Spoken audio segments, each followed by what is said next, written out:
to the CSTD session. This afternoon, I have the honor to moderate the high-level panel on global cooperation in science, technology, and innovation for development.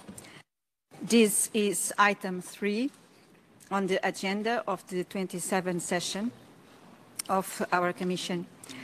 It is also one of the 2 priority themes that were approved by the CSTD at its session from last year.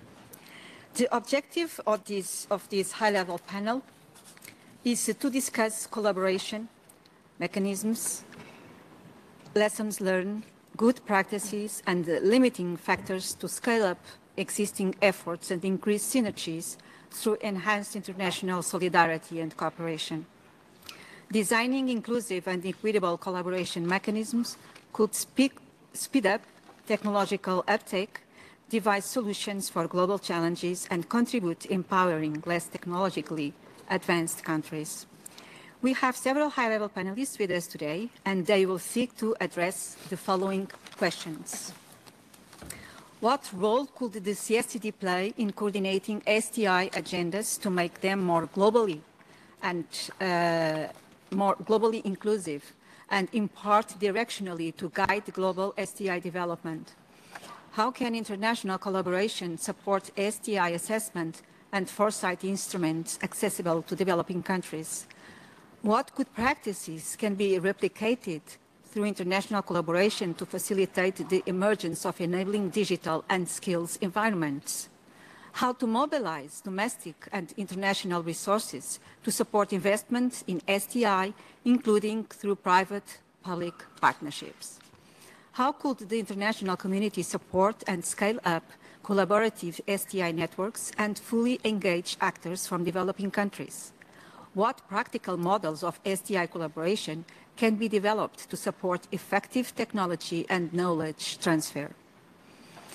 But before we start with the panel, let me first invite Ms. Shamika Siriman, Director of the Division on Technology and Logistics of UNCTAD, to introduce the report of the Secretary General for this item.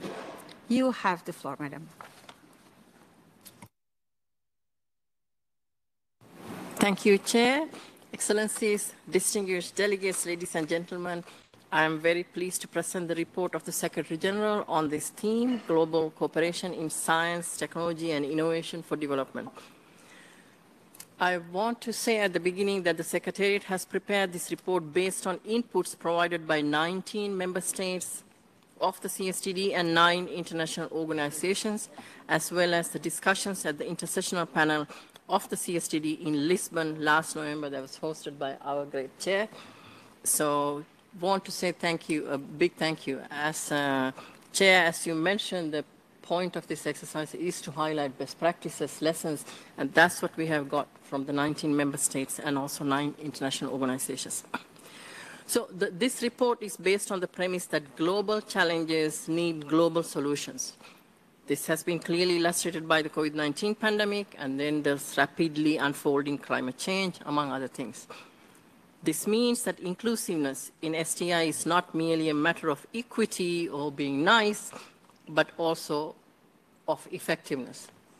That's the only way. Coming together is the only way we can handle big problems.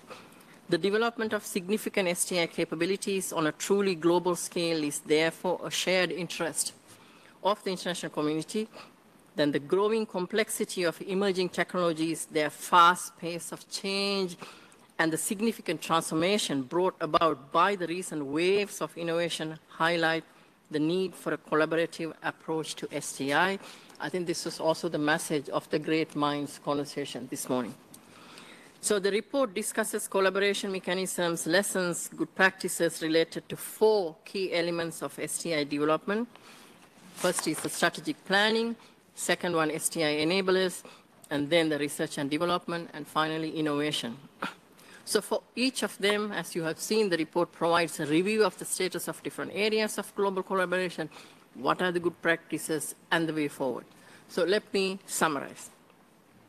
So on the first element, strategic planning, rapid technological change and the global impact of emerging technologies call for quick responses and a strategic approach to policymaking. Strategic planning requires policymakers and stakeholders to evaluate the implications of economies and societies of the development and deployment, especially of frontier technologies.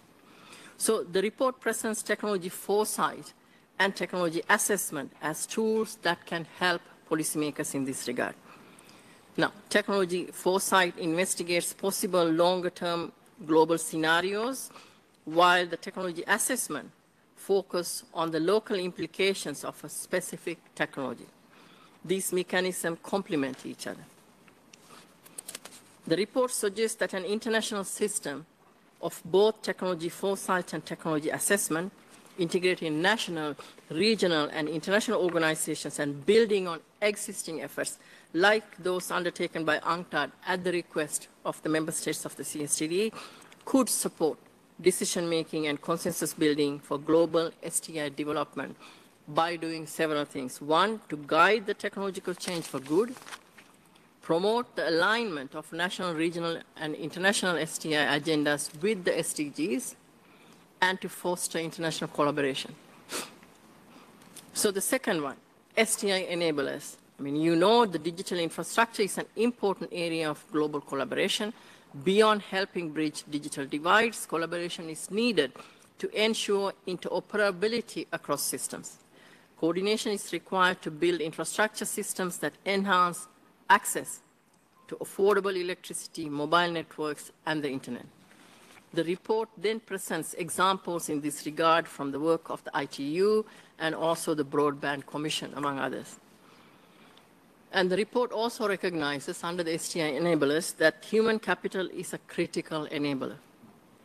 Nurturing digital and entrepreneurial skills would speed up the introduction of innovations in the market and support the co-creation of solutions for global challenges. Now, collaboration in STI capacity building is essential to make sure that technological developments and innovation are inclusive. An example of collaboration, I mean, many examples of collaboration you saw out there in our exhibition, and most of the collaboration, we picked them there because they were open, because you could go and say, we like to take part of this program, and then you would be given a chance to do so. Now, a special example I want to bring this regard is the partnership between University of Okayama and UNCTAD under the CSTD to strengthen the STI capacities of developing countries, especially by offering young female scientists opportunities to engage in cutting-edge research activities. We will have a dedicated discussion on this on Wednesday, but I want to say that we need much more scaling up of these types of initiatives. And multilateral platforms like CSTD provide an effective mechanism and a channel to reach out to developing countries. And the third element, as I mentioned, is the research and development. I wouldn't go into detail because we heard this morning from CERN, the premier research body and the best practice. The R&D capacity gap between developed and developing countries remains wide, and in fact, it's getting wider in this new emerging technological landscape. Strengthening the inclusion of developing countries in international networks is key to enrich their capabilities. Moreover, international collaborative research can result in more inclusive and richer programs that reflect the priorities of different partners. A good practice in this area is CERN, and also we have CGIAR, and you will hear a bit later. I think you heard from the former DG of CERN this morning that CERN's partnership-oriented approach with clear common goals and consensual governance helps to manage multipolarity and helps to manage the results, shared widely. CGIAR, we will hear shortly, on the other hand, is a best practice for co-identification and co-creation of solutions that prioritize challenges of the Global South. And my two colleagues there from the OECD and also ITER will give you more examples of how the research and development space can create a lot more collaboration. Now, the last part of this paper is about innovation. The impact of STI is felt on us when innovations enter in our daily lives. Technology-centered policies are not enough. Transformative change requires addressing the socio-economic and technological context of these innovations. So here we have identified the open access to physical facilities and services when tailored to existing and potential demand from industry represents a promising approach to serving startups and also medium-sized technological enterprises to develop new products. In fact, for example, the EU launched the Open Innovation Test Beds to offer, including to non-EU firms, facilities and services to develop and test advanced materials, by doing that lowering the cost and technological risks. Finally, I want to bring to your attention, yes, this is all very good, but STI collaboration is difficult when partners are separated by huge capability gaps. We need more efforts to close those gaps. Funding STI collaboration is not just about solidarity, it is about finding global solutions to global problems. I mean, this is basically the premise of this report. Unfortunately, in the report, SG also identifies that the ODA dedicated to STI-related projects remains rather limited. The share of STI in ODA, or Official Development Assistance, was just about 1.2% in 2022.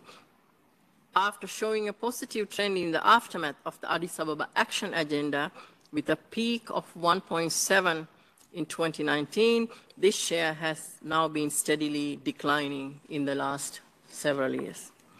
And this trend is inconsistent with the increasing importance placed on R&D in national budgets and the increasing STI investment in advanced economies. So, ladies and gentlemen, let me then conclude by stressing that global cooperation in STI is essential to address global challenges that are on the rise, and that's the new normal of our lives. And while there are many good practices, they need to be adequately funded and scaled up to make an impact on the ground. Thank you. Thank you very much, Shamika. You gave a very good framework to our discussions. So you put us in the context of the discussions of this afternoon. Thank you very much. Now, it was supposed to intervene Her Excellency Ms. Inga Ronda King, Ambassador and Permanent Representative of St. Vincent and the Grenadines to the United Nations, so New York. But unfortunately, she just informed us that she cannot make it. It was one of the components that I've been working since the last session until now. It's to work together with the STI Forum and not to have these two events so separated. But hopefully it will work better for next session. So I know that she sent her apologies for not being with us, even if it was remotely. But I think that we are in the right way to have this more engagement between CSTD outcomes and the STI Forum. So let me therefore turn to our high-level panelists. So it's my pleasure to invite Ms. Khulud Odeh, Global Director of Digital and Data, and the Executive Director of the CGR System Organization. Madam, you have the floor. Thank you.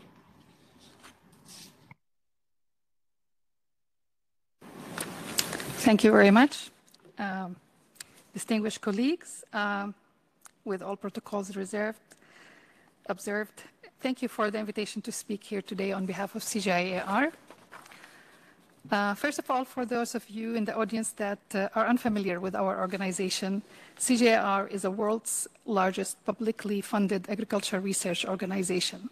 We are a global network of 15 top-class research centers with over 9,000 staff, primarily scientists, working in 89 countries and with a network of over 3,000 partners worldwide, from national governments, academic institutions, global policy bodies, private companies, and NGOs. In its 50 years plus journey, CGIAR contributed more than 60 innovations that literally changed the world. CGIAR's original focus was on boosting agricultural productivity and reducing hunger.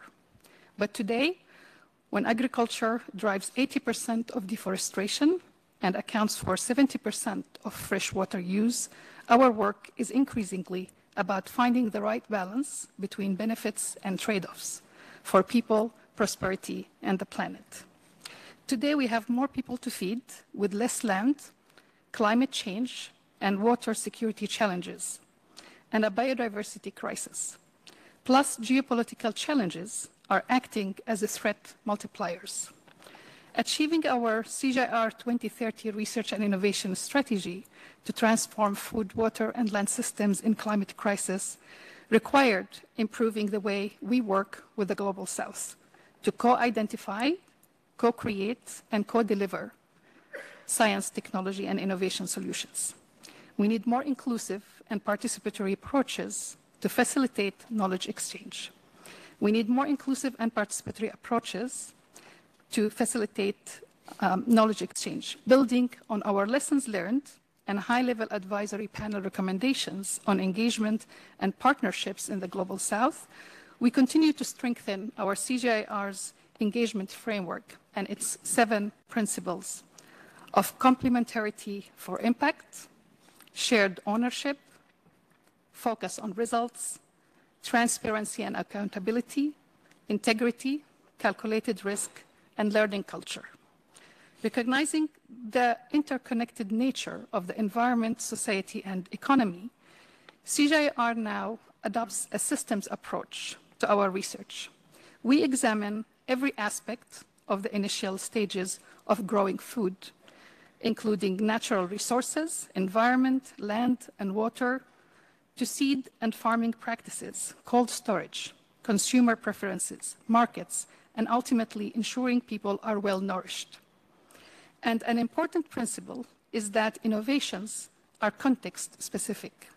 This means being demand-led and co-developed with local partners so that they meet local and regional needs. Even though we have seen the power of technology in other sectors to effect change and drive development, agriculture remains one of the least digitized sectors. The fact is that digital solutions are out of reach for the majority of small-scale, resource-poor farmers.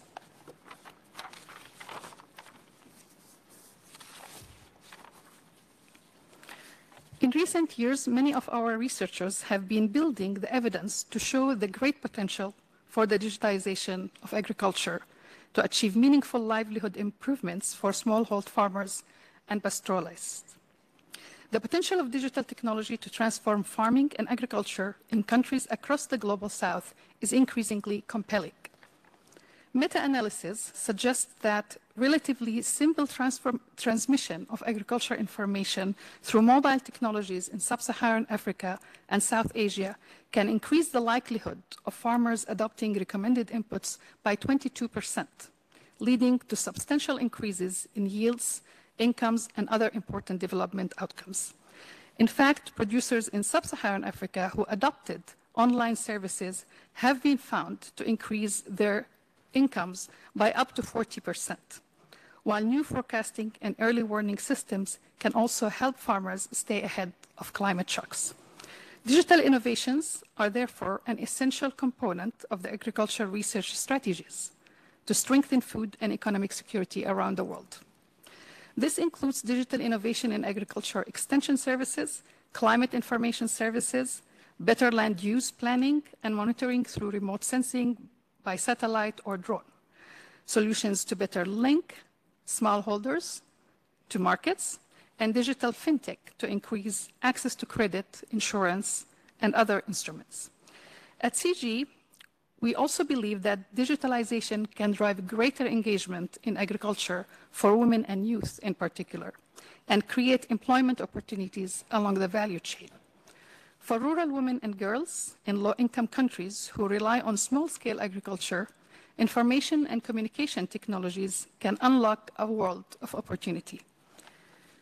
CG researchers at ICARDA, one of our centers, find that in Tunisia, when women are given cell phones, SIM cards, and time charge cards, 75% said that they benefited either through better connectivity to agricultural information, such as veterinary advice, or greater levels of communication. Similarly, when women are directly targeted by ICT-enabled extension services in Uganda, CG researchers at IFPRI shows significant advances in women's empowerment in terms of increased knowledge and decision-making power, leading to increases in input use, crop production, and productivity.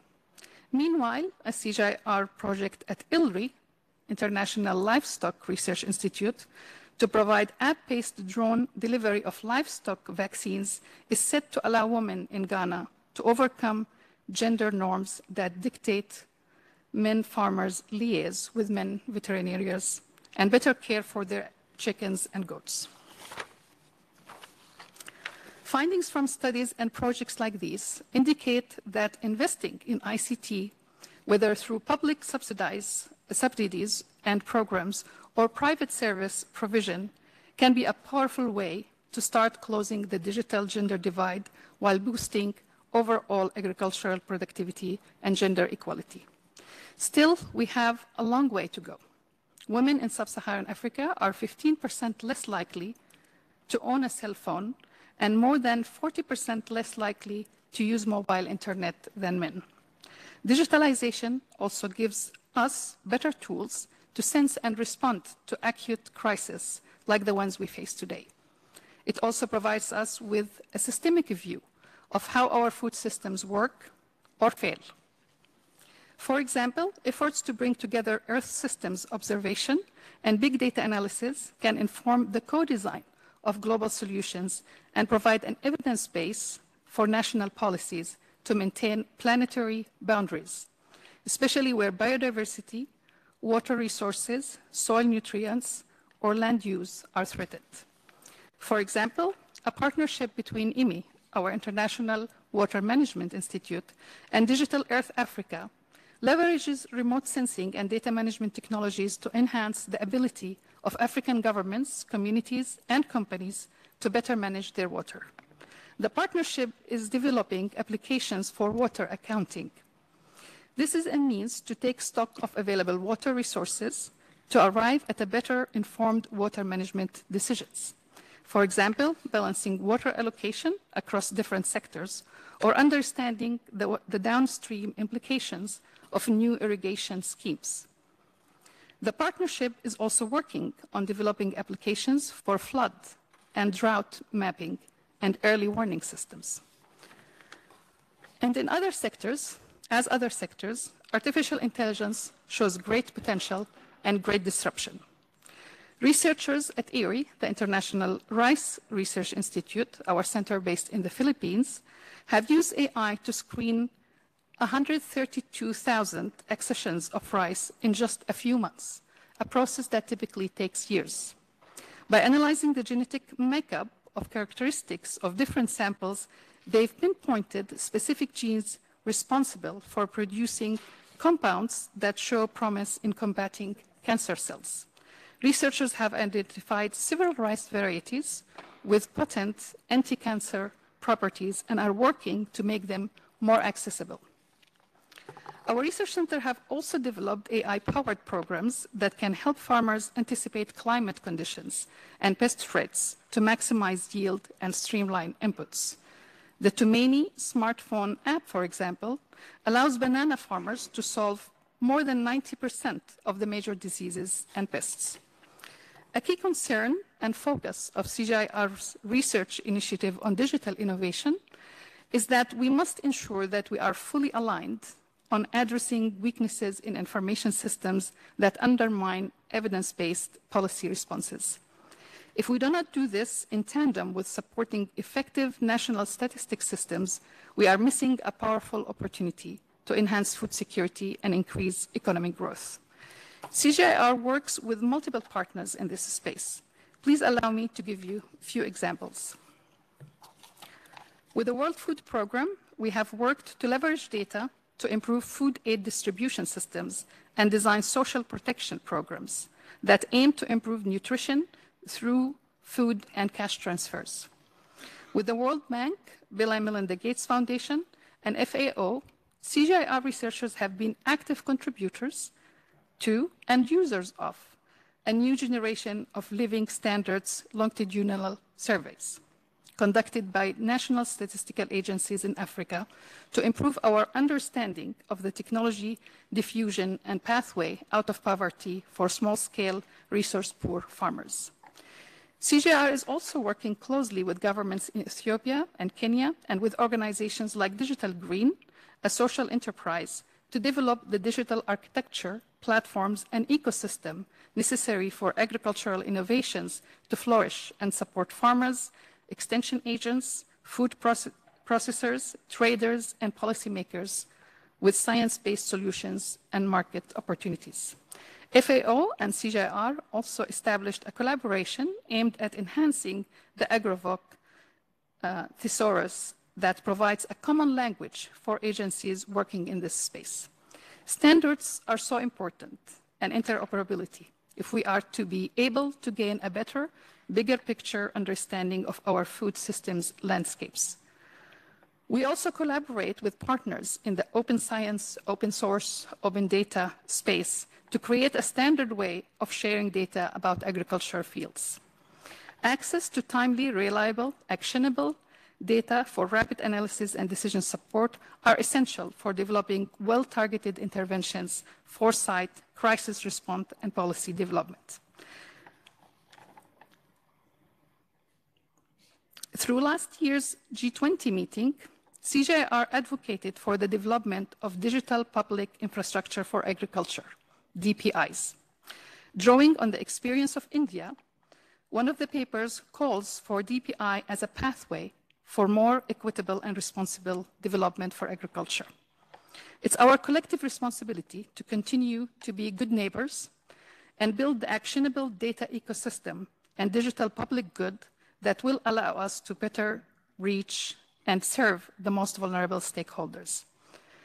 The science, technology, and innovation solutions that are collaboratively developed and deeply rooted in the realities of regions and countries will support local food and equitable livelihoods while ensuring that agriculture is a net positive contributor to nature. Today's panel represents an enormous amount of influence. So let's embrace that power.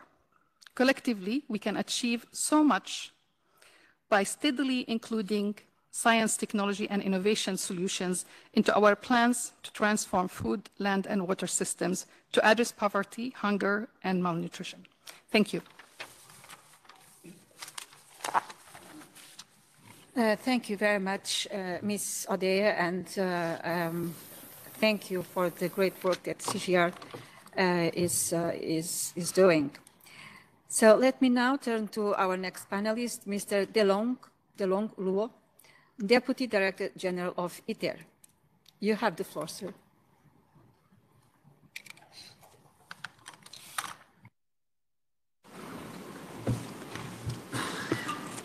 Your Excellencies, colleagues, friends, ladies and gentlemen, good afternoon. Very pleased to be here to represent another international organization. After food, this is energy. And we are trying to make fusion power possible for humankind. What's fusion power? Fusion power is the way the sun or the stars produce energy. So we are trying to copy the same way on the Earth.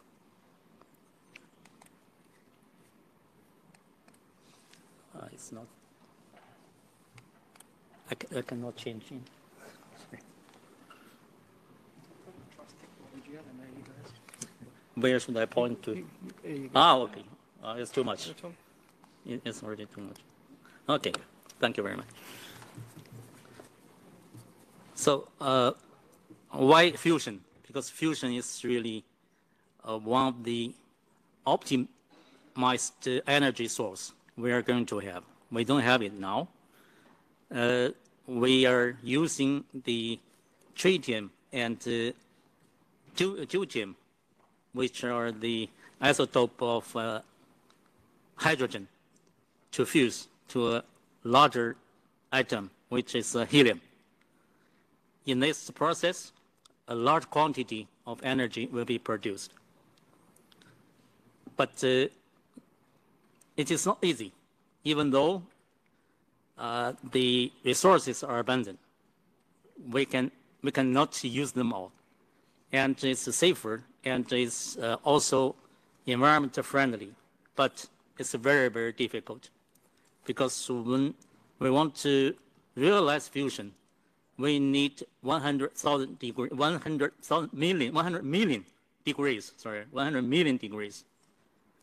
And it's really hard for us to use any container to take such a high temperature stuff. So that we developed the technology and the concept. We use magnet to make it in the middle of nowhere, so that it will not burn anything. And current project we are doing is trying to achieve the Q larger than 10. What's Q? Q is the output energy over input energy. So we are increasing the energy by 10 times through this fusion. So this is our goal. For this, we need international collaboration. This is why I'm here, to share with you that how international collaboration will address humankind issues, particularly energy, through this partnership. We are all together with the China, European Union, India, Japan, Korea, Russia, United States, 7 partners, 34 countries, because EU is one member, but they have all their Euratom partners, Euratom members to join us together. So this is a very large international cooperation project, and it's involving 50% of the world population and 80% of the GDP, the industrial potential. So this is quite international, even though it's not as much as the members here, but we are still quite international. From the photo, you can see that this here is the site. We have 180 hectares of land, and all these are built with facilities, buildings, all over by different members of our organization. Here, the core is the tokamak, what we call the reactor, the fusion reactor. We call it tokamak. In fact, it's a magnet, using magnet to elevate, to confine the plasma, the burning plasma, which is 100 million degrees. And the reactor itself is also built by different partners. You can see the different systems. I will not annoy you with these jargons, and you can see all the different systems are built by different members. It takes time, but it's working well so far. There you can see from China we have the power supply system. From members China, India, Russia, and Korea, we have also the other type of power supplies, AC/DC converters, and cooling system by the European Union and India, as well as the cryogenic, which is a very low temperature of minus 269 degrees by Europe. And also we have this coil. Because we use magnets, then we need the coil to generate the magnet. And you can see here a large magnet, which is as heavy as Boeing 747-400. And we have 18 of them installed, to be installed. So it's a big component, very complicated as well. And so far we have completed 19 of them, one spare. And also from US, also another type of coil from India. It's the CryoStart, as well as from China, the feeders, the deployed field. I will not. Anyway, they are all relevant to magnet and also the reactor. And to install them, we have a building of 60 meters high, and to make this tokamak to be built in a pit like this, which is 30 meters diameter and 30 meters high. This is the central part of our reactor, which is going to produce energy. How much energy? Every single, we take our fuel from seawater, the deuterium, and every single liter of seawater, from that we extract the deuterium. After fusion, we can produce the energy same as burning 300 liters of gas. So we can think seawater multiplied by 300. That's kind of fuel we are going to have. So they are addressing the energy demand for humankind forever. As an international organization, we are also trying to promote diversity, inclusiveness, and equity. So here we have also kind of fusion for women, and trying to involve women and as well as from different members as much as possible to join us for the fusion activity. You know, this is a very science and technological oriented project, so it's not really easy to attract many women from all over the world, and so we are doing so, and we are currently making good progress. And also, Kate, because as I said, this is not an easy project. We need young people. The young people for the next generation will bring us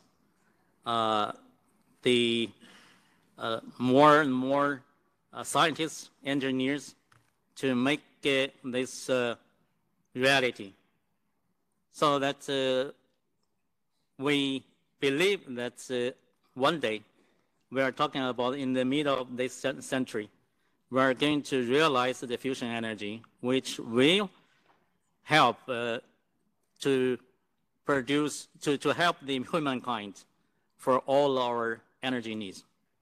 Thank you very much. Thank you very much, Mr. Luo. It was very interesting to see how ITER is nowadays, because I had the chance to start the negotiations in Brussels within the European Union back in the late 90s. So very interesting to see how it is now. It's incredible. It's an amazing project. So now let me turn to our next panelist, Mr. Jerry Sheehan, Director of Science, Technology and Innovation from OECD. Sir, you have the floor. Thank you. Thank you, Anna. Dear delegates, dear colleagues, ladies and gentlemen, I too am delighted to have this opportunity to join with you today for a discussion of global cooperation in science, technology, and innovation, which is a very timely and pertinent topic for you as well as for those of us at OECD.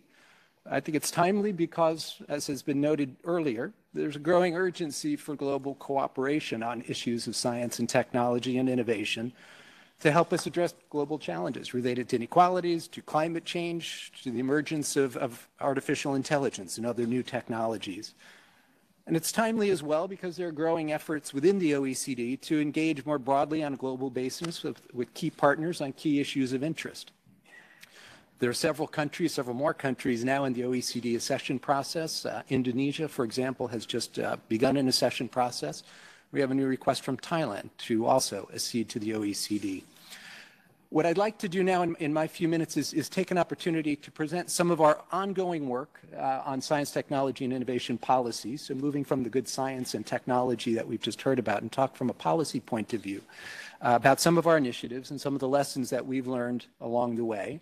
And I very much look forward to hearing from other perspectives from participants in today's meeting to help inform our work going forward.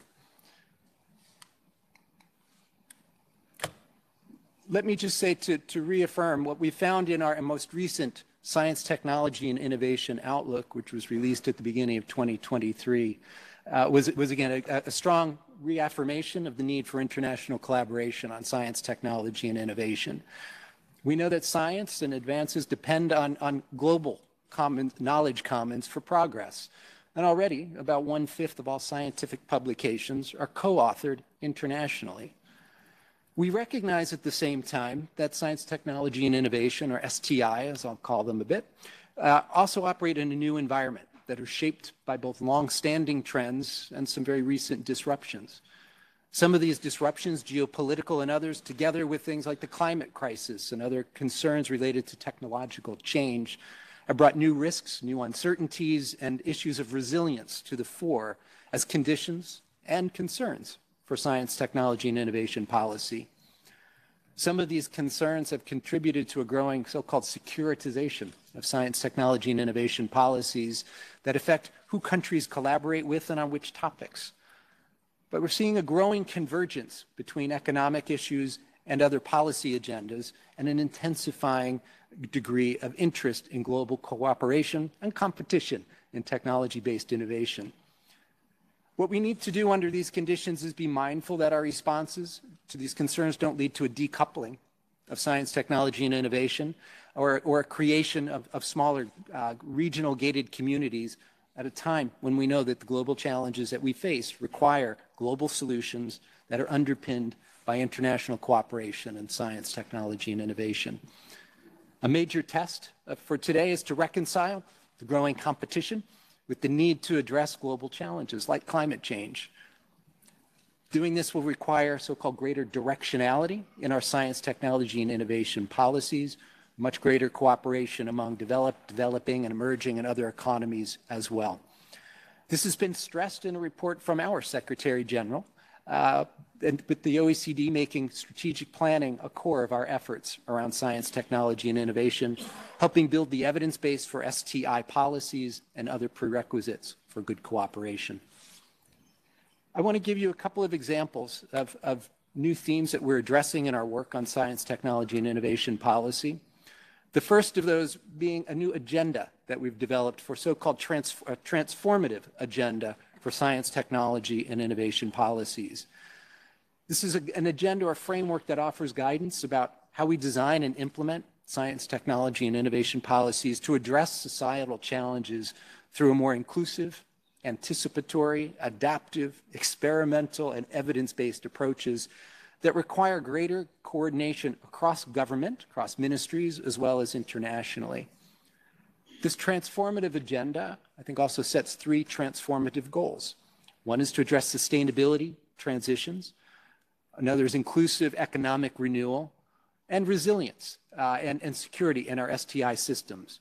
We've identified 6 new policy orientations you can see on the slide that are cross-cutting and can help promote this kind of transformation and apply to all areas of our policy. These include, as I mentioned, directing STI policies more directive toward addressing economic and social challenges, including to help achieve sustainability goals. We also need to embrace a broad set of common and shared values, placing great emphasis on the ethics, responsibility, freedom, human rights, and equality, and ensuring that those are embedded into our technologies and the policies that accompany them. And third, our transformative agenda also stresses the increasing need for international cooperation, notably among developing, emerging, and developed countries to help address these global challenges. We have also been working, whoops, I lost my slide. There we are. We have also been working on a new framework for anticipatory governance of emerging technologies. This is a framework to help equip all of those in the innovation process to better anticipate, prepare for, and act toward responsible innovation related to future emerging technologies. We know that emerging technologies can create great opportunities for us, but as we've seen, they also come with concerns and risks. And because of their novelty, right, we have to deal with considerable uncertainty. We still need to take action to develop and strike a balance between fostering innovation and implementing protective governance measures. This again brings us to the highlights, the importance of putting anticipation at the center of emerging technology governance. Our new framework on the slide establishes 5 elements of an anticipatory governance framework, first of which is around stakeholder engagement. This element is especially crucial given its cross-cutting nature across all the other aspects of the framework. And the figure on the right-hand side of the chart will outline some of the tools for upstream engagement of researchers, of businesses, of government, and society as well. We note as well that the anticipation promotes consideration of potential concerns of new technologies through open and inclusive processes to help better align innovation and regulatory trajectories with our new societal goals. It's worth noting that this new OECD framework for anticipatory governance will cover not only international norms and standards, but activities earlier in the innovation process, like setting technology strategies, agendas, and roadmaps, as was mentioned earlier today, and organizing research and development to achieve these goals. We see the framework as a potential tool to help mobilize both domestic and international resources for science, technology, and innovation investment, and support collaborative STI networks at scale. The framework we have also complements work that we're doing now through a new global forum on technology that was launched just about a year ago next month. That's a multi-stakeholder forum that was developed to help assist in identifying new emerging technologies, helping anticipate their benefits and some of the concerns and risks so that we can take timely action to address them. And that forum is currently looking at 3 technologies related to quantum, immersive technologies, and synthetic biology. I think in these and in other areas, work that we do at the OECD aims to help develop global standards, including, we have 45 now legal instruments in force that cover different domains of science, technology, and innovation related to digitization, broadband communication, neurotechnology, as well as health and medical sciences. These kinds of instruments lie at the core of our mission to promote shared values, good policies, and good practice in both domestic and international settings. To just give you one example, the OECD recommendation on artificial intelligence, which was adopted in 2019 as the first international standard on AI. The recommendation was designed to be flexible, future-proof, and values-based. Countries adhering to the recommendation extend well beyond just the OECD member countries. I know we have a number of countries through G20 and beyond that have also adopted the recommendation. We are in the process now of reviewing and updating the OECD recommendation to take into consideration some of the more recent developments in artificial intelligence, including generative AI, and hope to have a revised version of the recommendation ready for our Ministerial Council meeting just next month. Oops.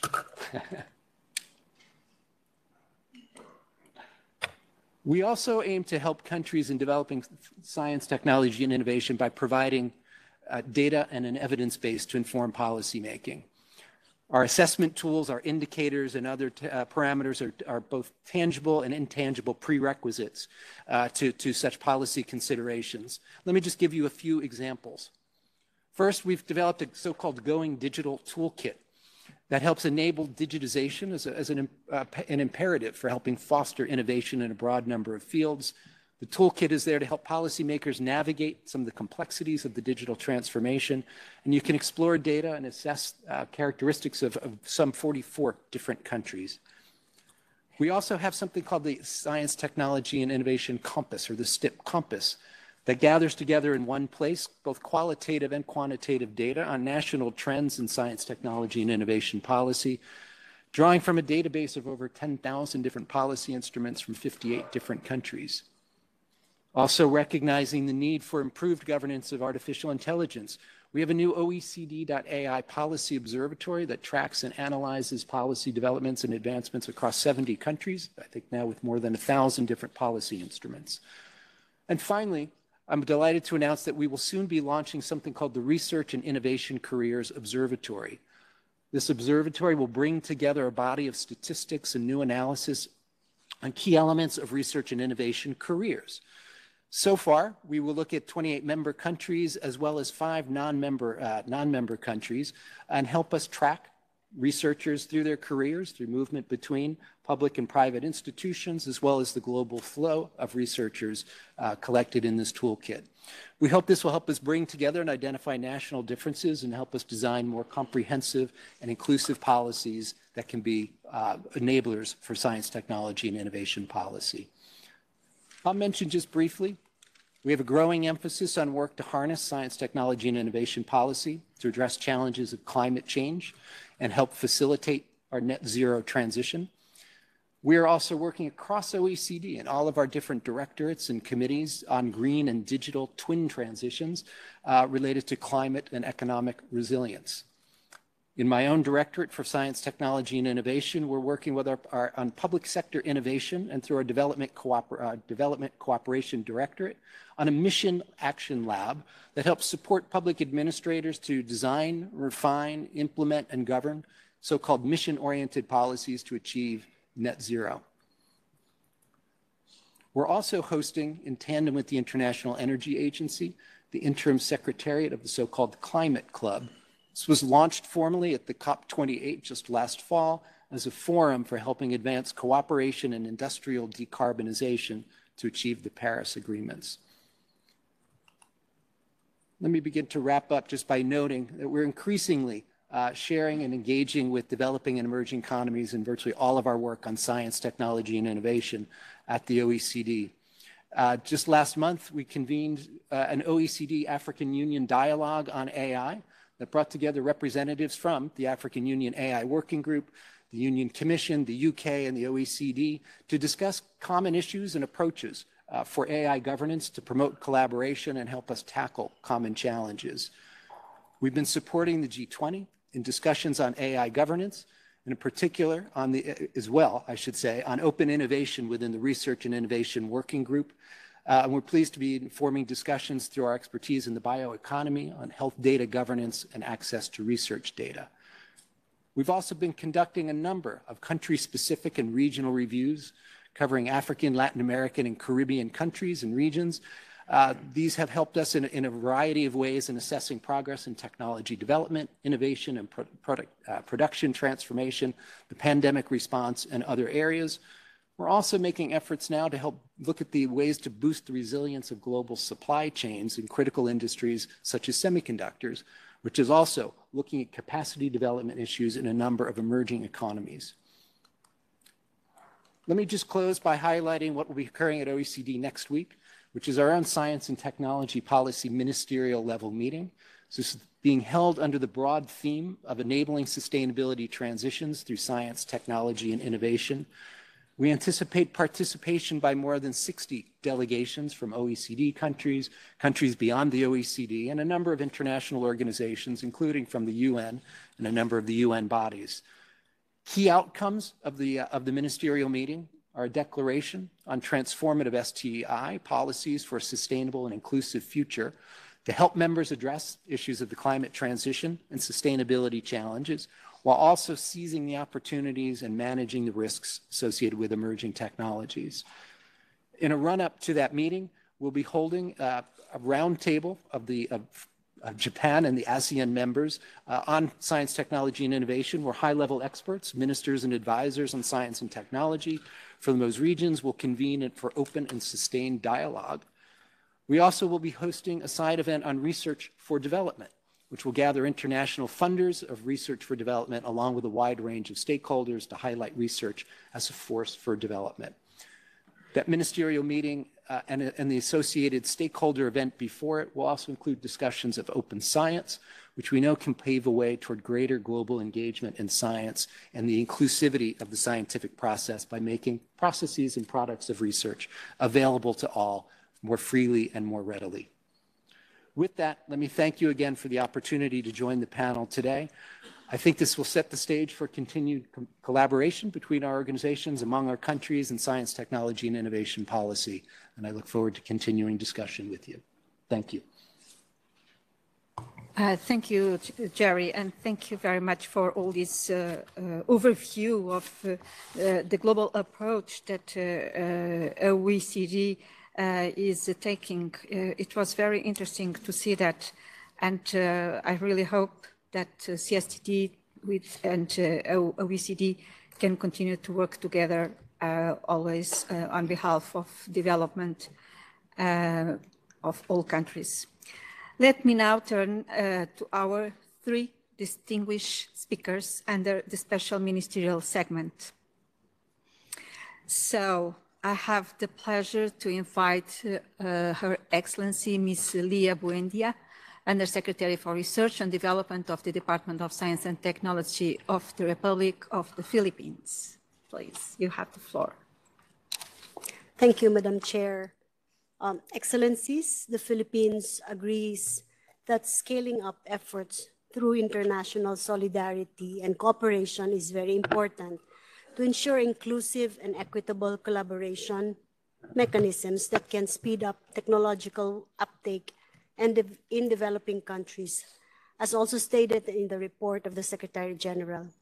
In line with this, the country engages in bilateral and multilateral cooperation in science, technology, and innovation through various modes of collaboration, which includes joint research, joint scholarships, exchange of experts, technology transfer, workshops, and other capacity building activities. Nevertheless, the Philippines recognizes limitations and challenges being encountered by cooperation mechanisms, such as in aligned timelines, processes, criteria, and priorities. To achieve common goals, the Philippines believes that there must be clear and well-defined objectives, effective coordination, adaptability, foresight, and strategic planning, and adequate sustained funding. There should also be sufficient competent human resource to participate in these mechanisms. Such challenges could be addressed through sharing of knowledge and open communication among potential partners. This is also where CSTD's role in facilitating dialogue and exchange among member states evidently becomes more crucial. The CSTD can impart directionality in identifying priority areas for collaboration and guide member states towards impactful and sustainable STI initiatives. Please allow me to share that the Philippines, with the United States of America and the United Nations Conference on Trade and Development, has co-sponsored the workshop on harnessing STI for disaster risk reduction last February 29 to March 1, 2024 in Metro Manila, Philippines. Through our concerted efforts, we were able to gather 14 member states to discuss about the application of science, technology, and innovation as a tool in disaster risk reduction, how it works for different countries, and what can be replicated. The workshop revealed that the development of STI is influenced by these policies and in the local context. The STI development challenges discussed fall under human resources, social and physical infrastructure and networks, and data, information, and knowledge.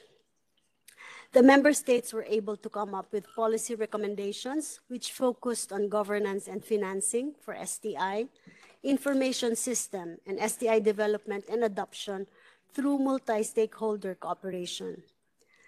Excellencies, this is a concrete and direct example that CSTD can pave the way for establishment of networks and fuel the conduct of important discussions on pressing issues in STI. We hope that this is just a start of a meaningful collaboration under the project. The Philippines remains committed in forging partnership with international partners to create common STI solutions. We believe that this is the kind of collaborative mechanisms we can invite investments in STI through funding and resources, not just in the development of technologies, but also in policies, STI assessments, and foresight. Please also visit the booth that the Philippines has at the exhibit as we showcase our fuel cell R&D and testing center, the joint R&D on Philippine tannins, and of course, this is institutions with various countries such as Japan, Switzerland, and the United Kingdom. If I may be allowed to have to invite our co-sponsor during the workshop, the USA, to cite some insights as well. Thank you very much. Thank you very much, Madam Lia Buendia. And now,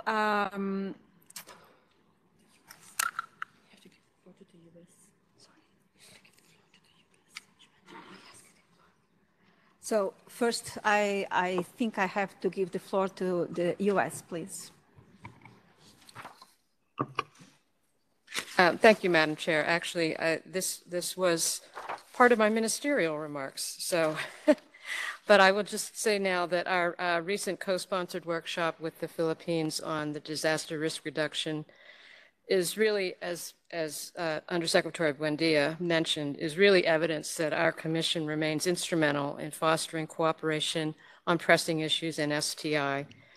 The workshop highlighted the incredible value of sharing lessons learned and the use of STI to create trustworthy, transparent, and interoperable digital networks. I think it is also a great example of what STI cooperation can do. Pretty much all of our nations have suffered losses, human and property losses due to either natural or man-made disasters. And so this is a very, very practical implementation of the value of cooperation. Thank you. Thank you very much, US. Sorry, I didn't see that you asked for the floor and you were complimenting what was said by Philippines about that very important workshop. Thank you very much. So now I'll give the floor to His Excellency Mr. Mahdi Eliassi, Deputy Head of the Vice Presidency for Policy Making and Development, Science, Innovation and Knowledge-Based Economy from Iran.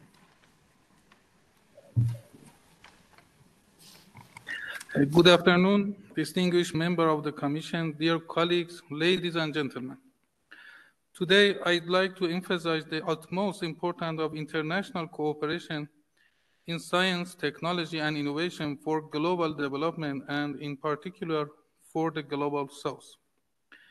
In an era where we are more interconnected than ever, the progress of our nation depends on our ability to collaborate and share knowledge. Developing countries all over the world are confronted with a diverse set of challenges, ranging from water scarcity to air pollution. While the specifics of some of them may differ given the context of each country, many of them are common challenges. The innovative solutions that our individual countries have come up with to address these challenges hold invaluable potential for others facing similar difficulties. Therefore, it is crucial for us to share our successful lessons, policies, and experiences to foster a collaborative environment that accelerates progress and prosperity in our countries. To this end, the CSTD and its Secretariat should commit to a more active role in facilitating the exchange of experiences and in implementing pro-collaboration initiatives among member states, and in particular developing countries. This effort needs to be directed toward creating a pool of technological solutions that can be scaled up and utilized for the benefit of us all. We needed to support platforms for sharing experiences and initiatives and fostering technological collaboration.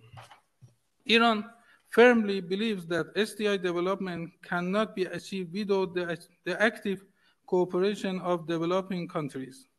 By working together, We will indeed establish a robust framework for cooperation that amplifies the positive impact of SDI on our societies. Madam Chair, ladies and gentlemen, as I previously stated, many challenges that our countries face are common in nature. It is essential, therefore, that we collectively develop solutions for our common challenges. By monitoring trends and megatrends that likely shape the future, we expect developing countries to encounter many similar challenges.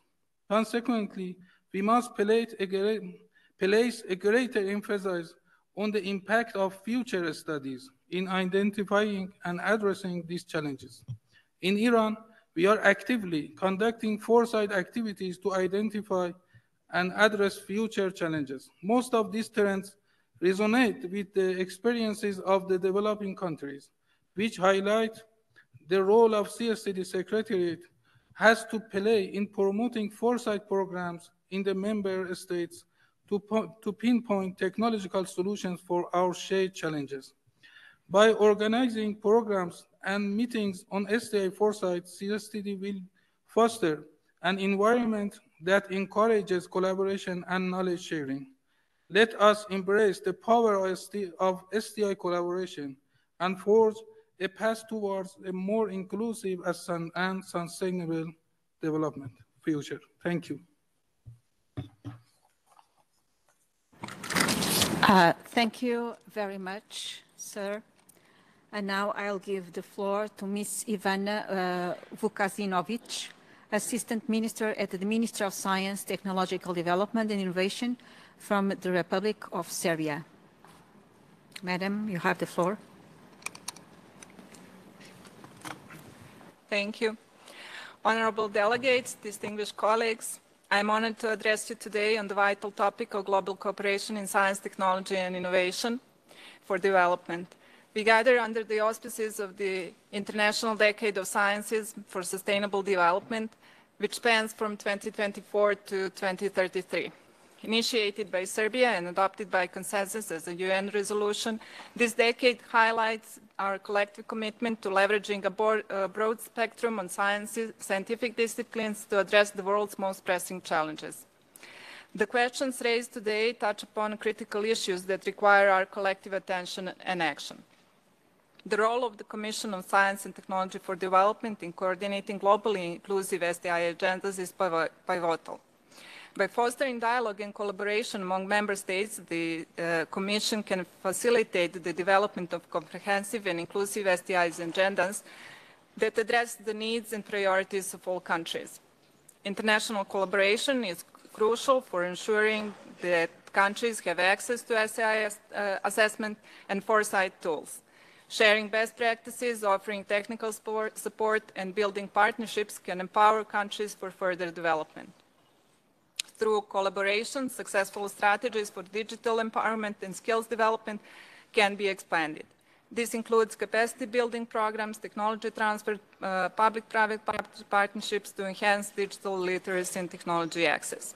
Mobilizing resources domestically and internationally, something that is vital for sustainable development. Collaboration can further facilitate innovation financing, knowledge sharing, and partnerships among governments, private sectors, and civil society. Supporting collaborative SDI networks through technical assistance, knowledge exchange, and partnership can enhance capacity building, technology transfer, and joint research to tackle common challenges. Practical models on SDI collaboration can be developed through international partnerships that promote technology and knowledge transfer. As an example, I can share Serbian experience by actively participating in international organizations such as Global Partnership for Artificial Intelligence, where we will preside for the next 3 years, and spearheading projects like the Bio4 campus in Serbia, the largest science investment stated for completion by 2026. We exemplify our commitment to fostering practical models of SDI collaboration. These encompass joint research ventures, technology licensing arrangements, and collaborative innovative centers, all aimed at facilitating the transfer of technology and knowledge from developed to developing countries, while ensuring fairness and equitable distribution to intellectual property rights. In conclusion, the International Decade of Sciences for Sustainable Development provides a framework for addressing critical questions and advancing global cooperation in STI for development. Through concentrated efforts and collective action, we can harness the transformative power of science, technology, and innovation to build a more equitable, prosperous, and sustainable future for all. Thank you. Thank you very much, Madam Assistant Minister of Serbia. So this was my last ministerial speaker. The floor is now open for the interactive discussion. So please keep your interventions short, 3 minutes, so as to allow a maximum number of interventions. And so I have on my list Switzerland, please.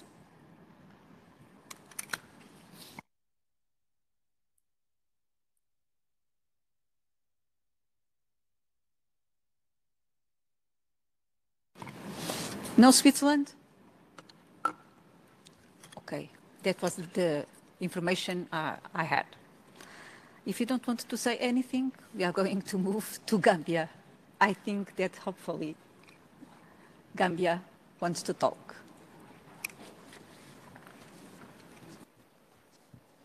Good afternoon.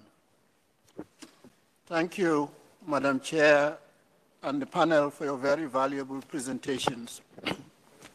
I would like to commend the UNCTAD Secretariat and the Secretary General, Madam Rebecca Greenspan, for the insightful analysis contained in the report on the status of global cooperation and science, technology, and innovation for development.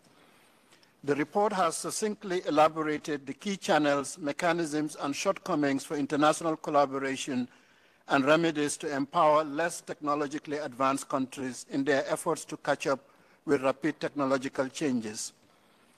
Global cooperation in science, technology, and innovation for development as one of the CSTD priority themes for the 2023-2024 intersessional period is timely for our countries, given the urgent need to address inequalities exacerbated by the unprecedented climate change crisis and COVID-19 pandemic crisis.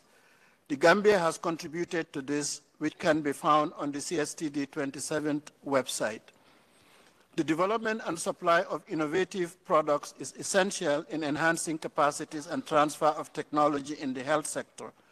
However, this process has to be complemented by the strengthening of health systems and capacities to enable delivery of the essential health products and technologies.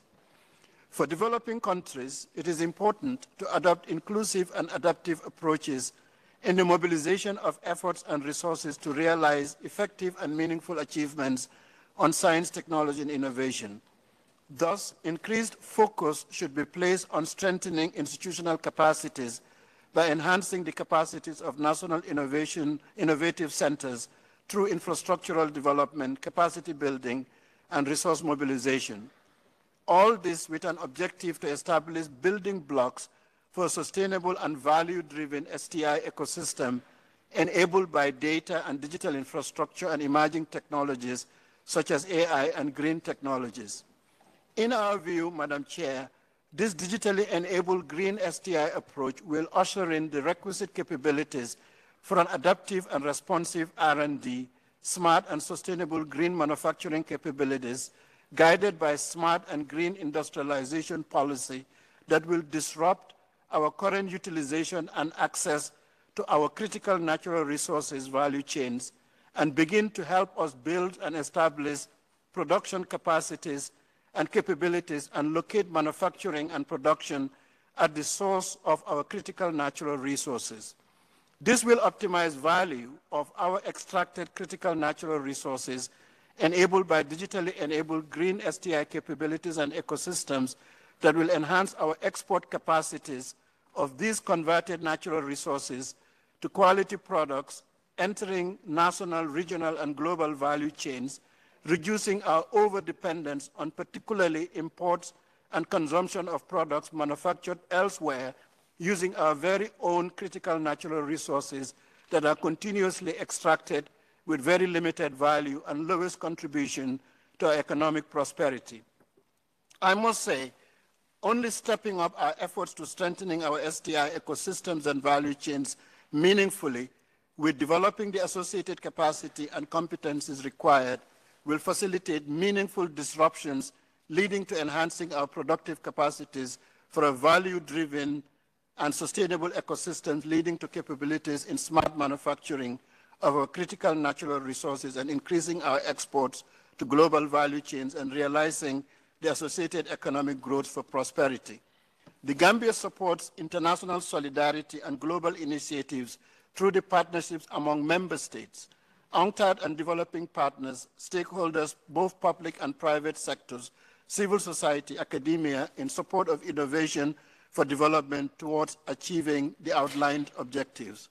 Finally, Madam Chair, to ensure that no one is left behind, what further recommendations can the panel share to help member states avoid or minimize overly protective measures in the delivery of technologies, new COVID-19 tools, and to mitigate impact on other diseases and help us build our manufacturing capabilities? And I thank you. Thank you very much, Gambia. So now I'll give the floor to Belarus.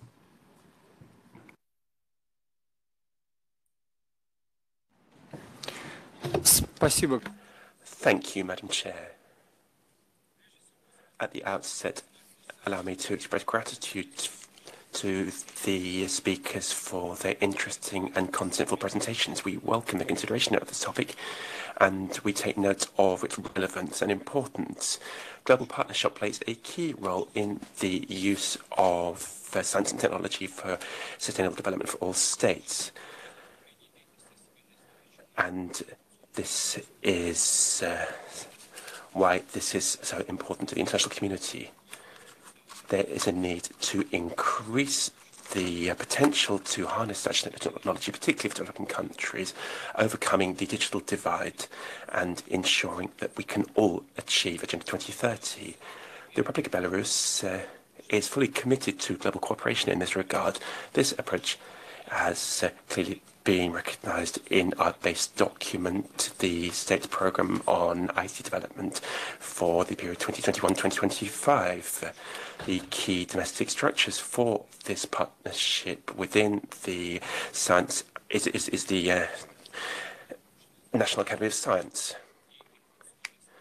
It is involved in cooperation with dozens of interested partners, including states and academia, for a number of projects of mutual benefit, with particular focus on science and innovation, working with the Russian Federation as part of the partnerships we have, as well as with Eurasian states, with a single digital space within the CIS and the Eurasian space.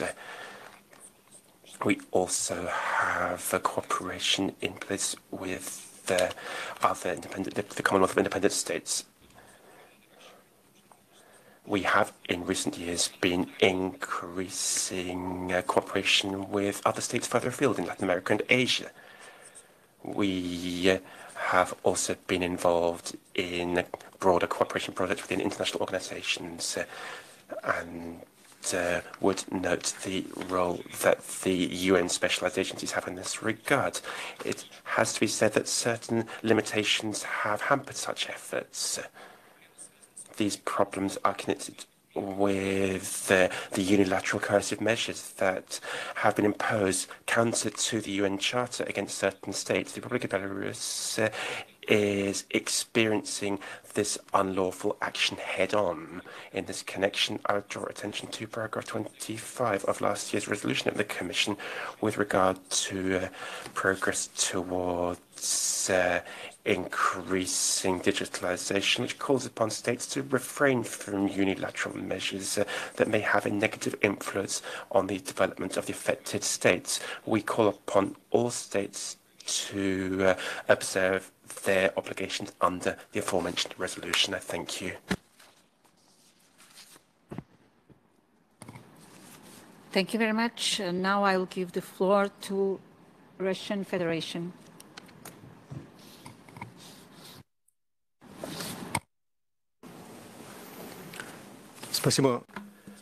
Thank you, Madam Chair.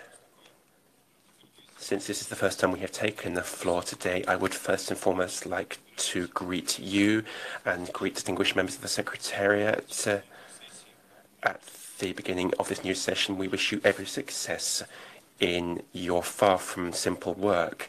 The Russian Federation supports endeavours to strengthen cooperation regionally and internationally in STI, particularly with the scientific community and through associations such as ASEAN, as well as the CIS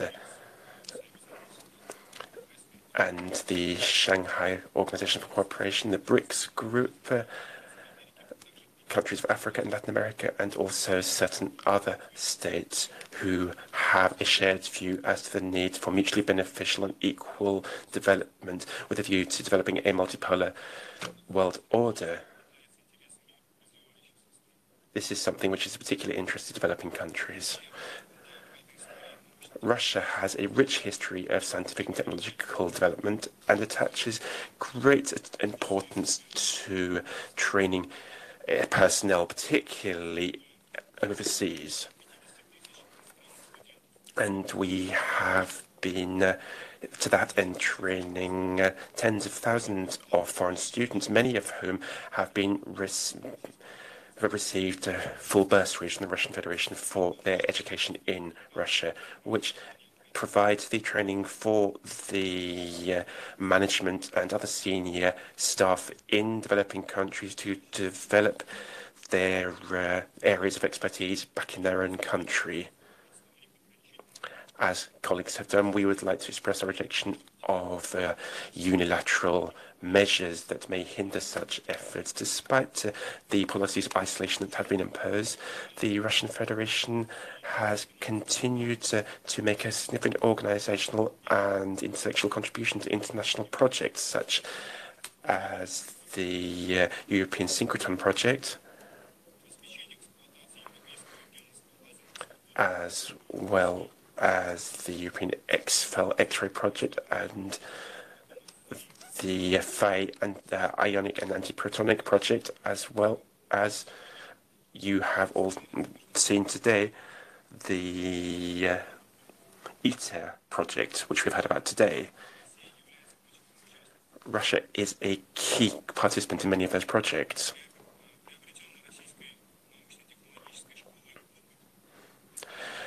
Russian academic experience has been put to use in our country and outside of it. For example, at various nuclear research centres and the NIKA Centre, the Novosibirsk Physics Research Facility, and the SKIF facility, which has enabled scientists, through its findings, to study the structures of a number of organic and inorganic substances and develop their core knowledge of various substances. For example, in the depths of Lake Baikal, with fundamental physics research being carried out in those locations. And comparison research with regard to certain pre-established standard models. Once again, we should note that partnership within STI needs to be done on the basis of inclusiveness. It needs to be non-discriminatory and it should not be politicized.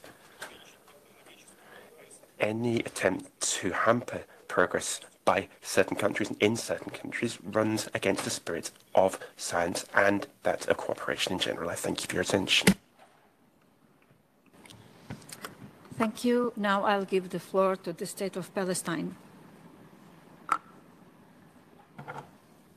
Thank you. Many thanks, Madam Chair, and good afternoon, everyone.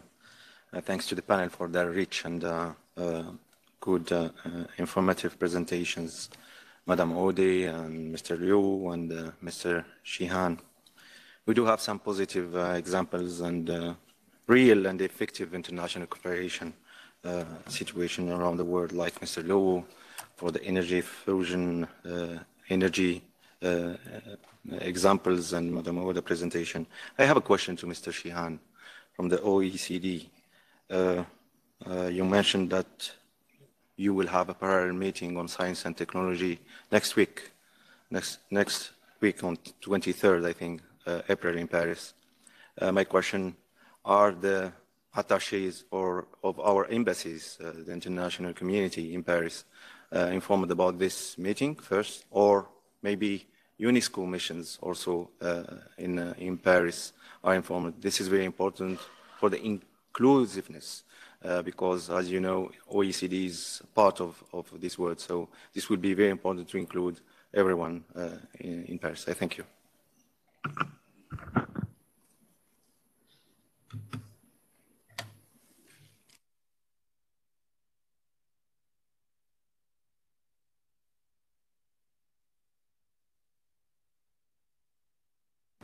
Thank you very much, Palestine. I think that your question will be answered after we gather all the questions and all the comments and back to the panelists.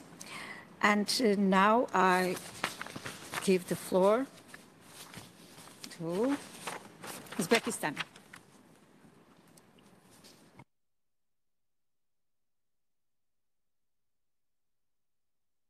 Honorable Chair, distinguished guests, ladies and gentlemen, I am honored to speak at the 27th session of the CSTD Commission representing the Uzbekistan as a director of Agency of Innovative Development.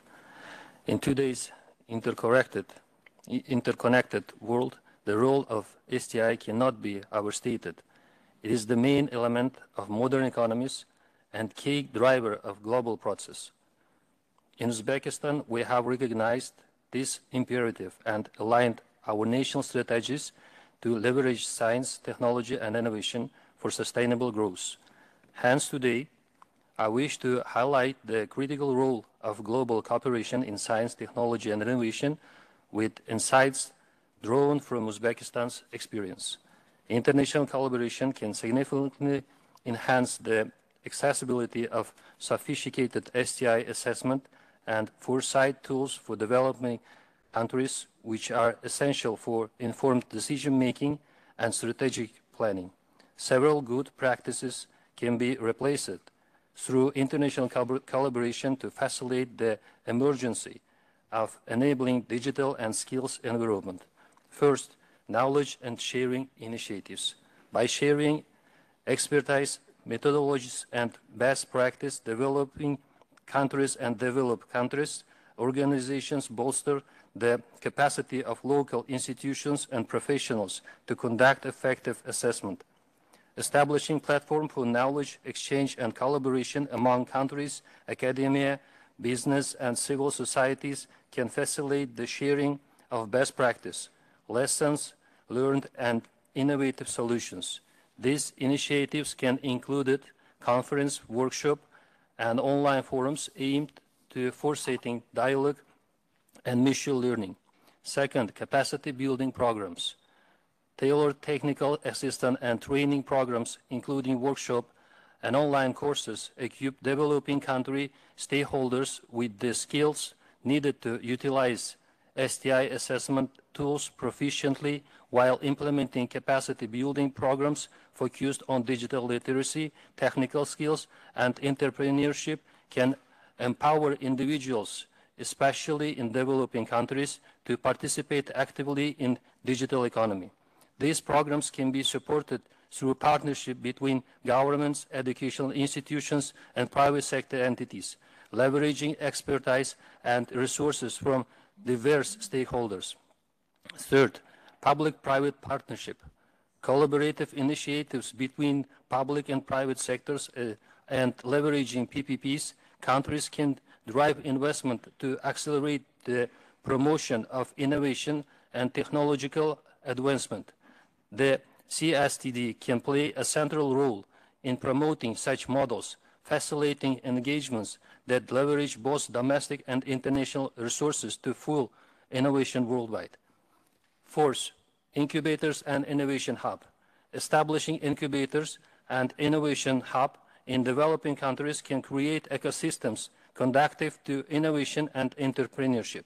These hubs can provide access to mentorship, funding, and networking opportunities, fostering the growth of startups and SMEs.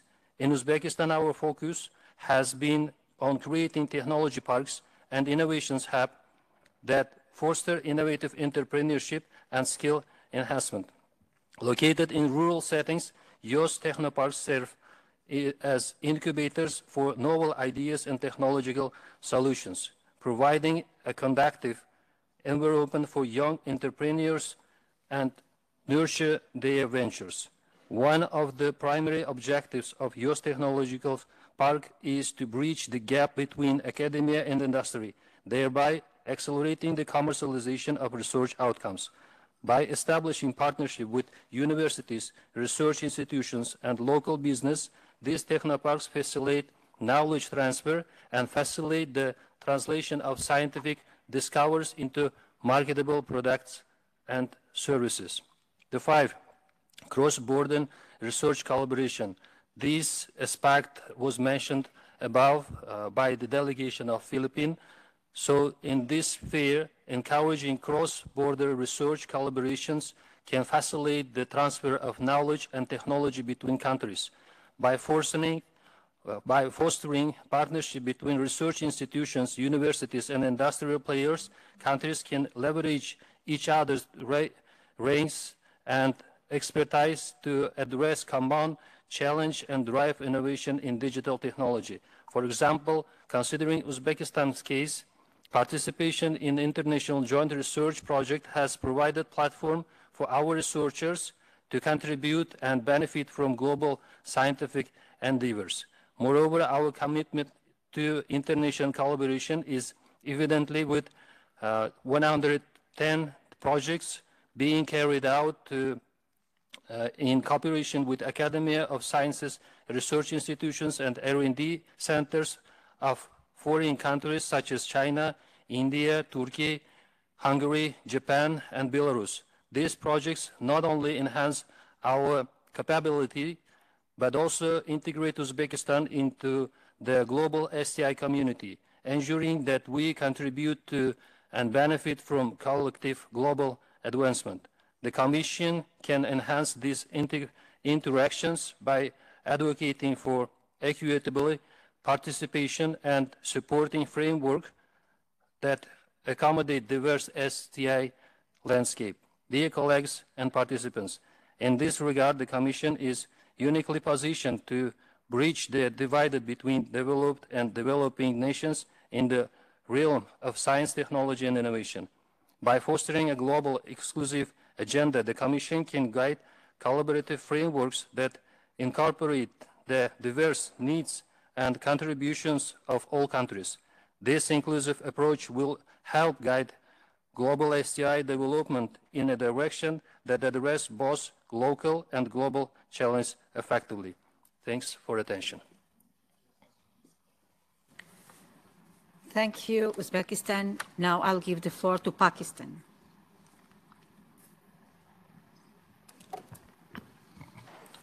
Thank you, Madam President. Excellencies and distinguished delegates, at the outset, we thank the high-level panel for their invaluable inputs. My delegation also expresses its appreciation of the Secretary General's report on global cooperation in science, technology, and innovation for development. The lessons and recommendations outlined in the report underscore the imperative for creating synergies through enhanced international cooperation for an inclusive and equitable global STI agenda. Strengthening the national STI capacities of developing countries remains integral to the achievement of the 2030 SDGs. During the COVID-19 pandemic, we witnessed the prowess of STI policies in mitigating the most pressing global health challenge of our times. But the transformational role of STI as a driver of economic change in the developing world remains modest. Even as use of digital technologies has become pervasive worldwide, gaps in digital tech connectivity are increasingly apparent due to the digital divide. The economic downturn resulting from climate catastrophes, ongoing conflicts, and reduction in international trade flows have reduced the national fiscal space for investment in supportive digital infrastructure.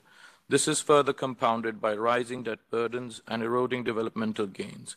In such an environment, it is pivotal that STI policies and outcomes in developing countries be approached not just from a national systems perspective, but from a global policy perspective. Urgent steps are needed to develop and disseminate the necessary STI tools, policy advice, and technical know-how to those lagging behind. Madam Chair, to chart a course forward for inclusive global STI policy making, my delegation would like to highlight some key policy considerations. First, a robust global development financing framework is essential to enable and accelerate investments in STI-related sectors. This requires inter alia fairer international tax, trading, and international financial regime for developing countries as a means to generate sufficient fiscal space and channel resources to STI capacity building and research. Second, global collaboration is also needed not simply to build digital infrastructure, but also for setting standards and regulations which take account of developing country needs and capacities. This must also be complemented by enhanced international collaboration, technical assistance, knowledge sharing, and technology transfer to reduce the existing digital divide and improve interoperability. Third, an increase in STI-related ODA to developing countries is vital. STI-related ODA to developing countries has stagnated over the last decade, fluctuating between 1.2 and 1.8% of total ODA. In 2022, only about half of the 0.7% gross national income commitment was met. Finally, both North-South and South-South partnerships for STI are essential. To this end, the CSTD should continue building partnerships and intensify interaction with universities, innovation incubators, and private sector entities to promote breakthrough innovations and facilitate two-way exchange of real-time information and policy insights. In conclusion, technologies should not perpetuate inequalities. They should instead be deployed to reduce them in support of social protection, healthcare, education, and overall economic progress. Preparing developing countries to harness technologies for these purposes is essential for inclusive, resilient, and sustainable global development. I thank you.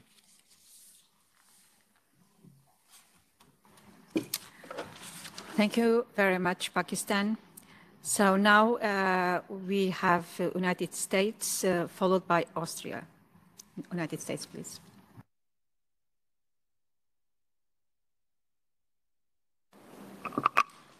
Thank you for the floor, Madam Chair. Good afternoon, distinguished delegates and colleagues.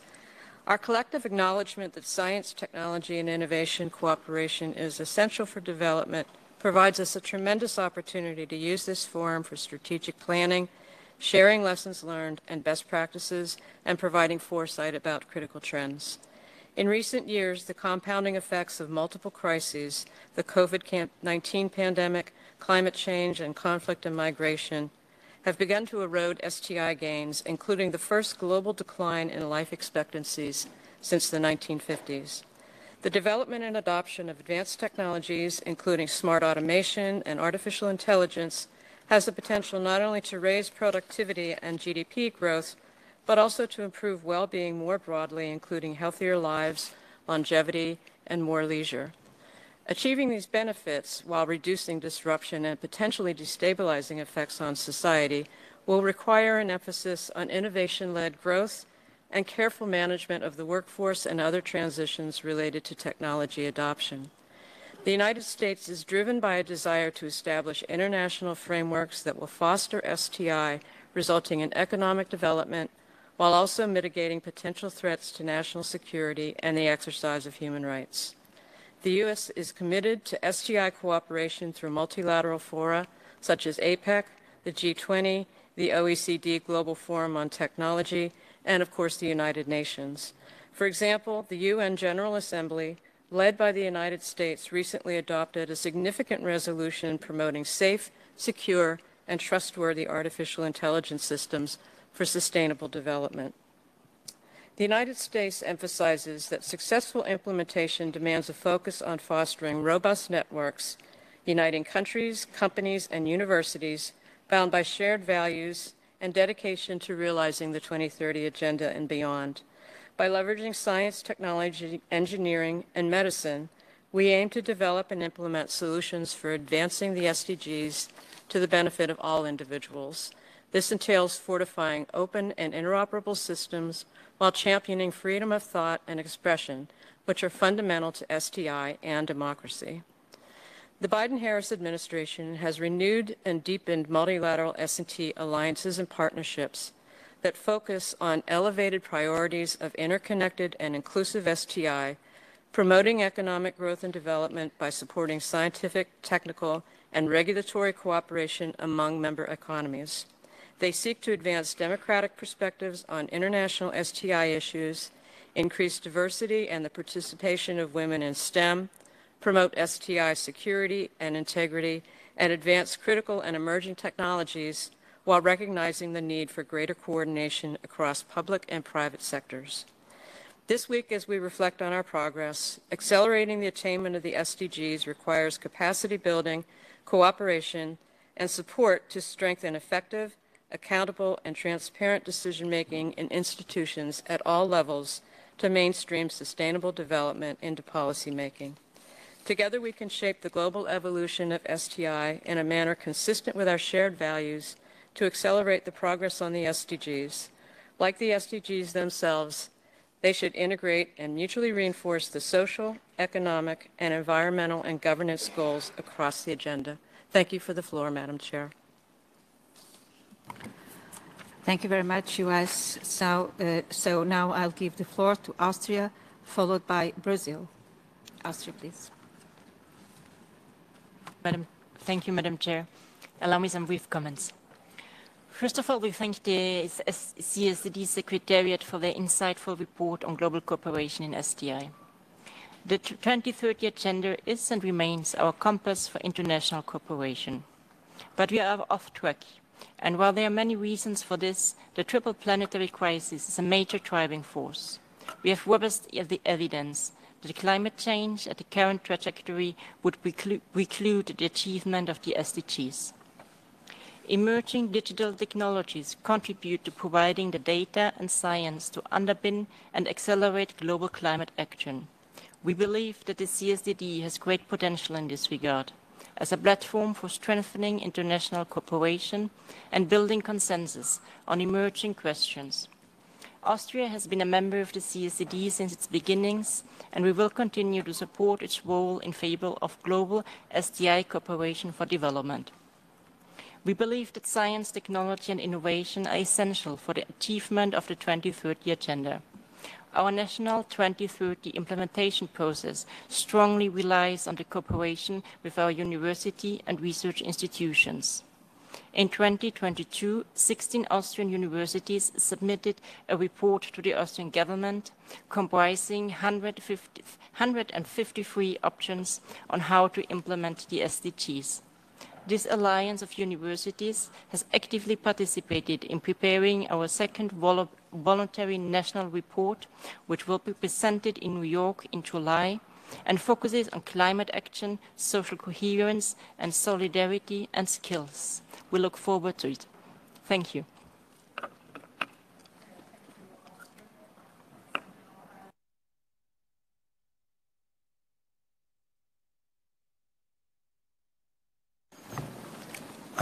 Thank you, Madam Chair. Brazil agrees with what was mentioned before regarding the instruments to improve international cooperation in science, technology, innovation, such as sharing of best practices and how to funding joint projects. But I would like to raise a specific question related to the important role of CSTD and UNCTAD in this discussion. As you know, Brazil is holding the presidency of G20 this year. We have, for the first time, a research innovation working group in the framework of G20. This, I think, is the commitment of Brazilian government on the team and how we can raise the level of the discussions. And taking into account the discussions that are being conducted in CSTD, we had the opportunity to invite UNCTAD and the discussion on CSTD to work with us as a knowledge partner for our presidency. So we have a general context for the Brazilian presidency that we have still a scenario very challenging regarding the asymmetries in the access and producing of science, technology, and innovation, and how we can reduce the gap between developed and developing countries. So we proposed a theme that is related to open innovation for the just and sustainable development, and we are counting on UNCTAD and CSTD to support the G20 countries in a strategy of open innovation for strengthening international cooperation. So I think this is a very good example how the discussions that are developed here in this stage can go to other forum, multilateral forum, such as G20. Thank you. Thank you, Brazil. Very interesting, and congratulations for having the chairmanship of the G20. And now I will give the floor to Paraguay, followed by Peru.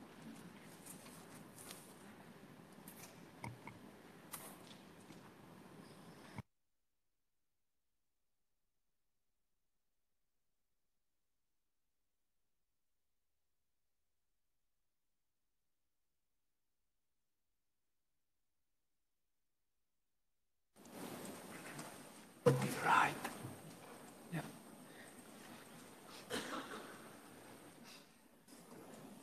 Muchas gracias, señora Presidenta. Thank you. Thank you, Madam Chair, for giving me the floor. Cooperation programs do play a key role, particularly in developing countries. Repercussions of international cooperation are very positive. We get strengthened institutions and also enhanced knowledge because of good practices. Paraguay has international cooperation that it benefits. We have South-South cooperation, triangular cooperation, and ODA. Our National Development Plan 2030 Paraguay refers to the importance of getting better effectiveness under international cooperation so that we can get equal opportunities in a global world. Chair, the economic growth of Paraguay places it, according to the World Bank, as a middle-high income country. It's meant that our country that has traditionally received cooperation under ODA or North-South cooperation is now moving onto the international stage through best practices and is able to offer South-South cooperation. We have received repayable cooperation and also cooperation that has not had to be reimbursed. We've got significant improvements. Development has meant effective access for the population thanks to grants, support to public institutions with projects, technical assistance, international volunteering as well. And in that regard, I would like to express thanks to the technical assistance and cooperation that our government has received from an awful lot of countries that are represented in the Commission. Cooperation has been fundamental to promote national programs and policies that are key to developing science in our country. I'd like to mention just a few, if I may. And indeed, this has been reflected in the technology and innovation for cleaner and more competitive production. One being the Prociencia program under our National Council for Science and Technology. It's supported by the Fund for Excellence in Education and Research. Also, that we have PRONI to encourage researchers that they can be encouraged to join PRONI. This is aimed at scientists and technological experts conducting scientific research.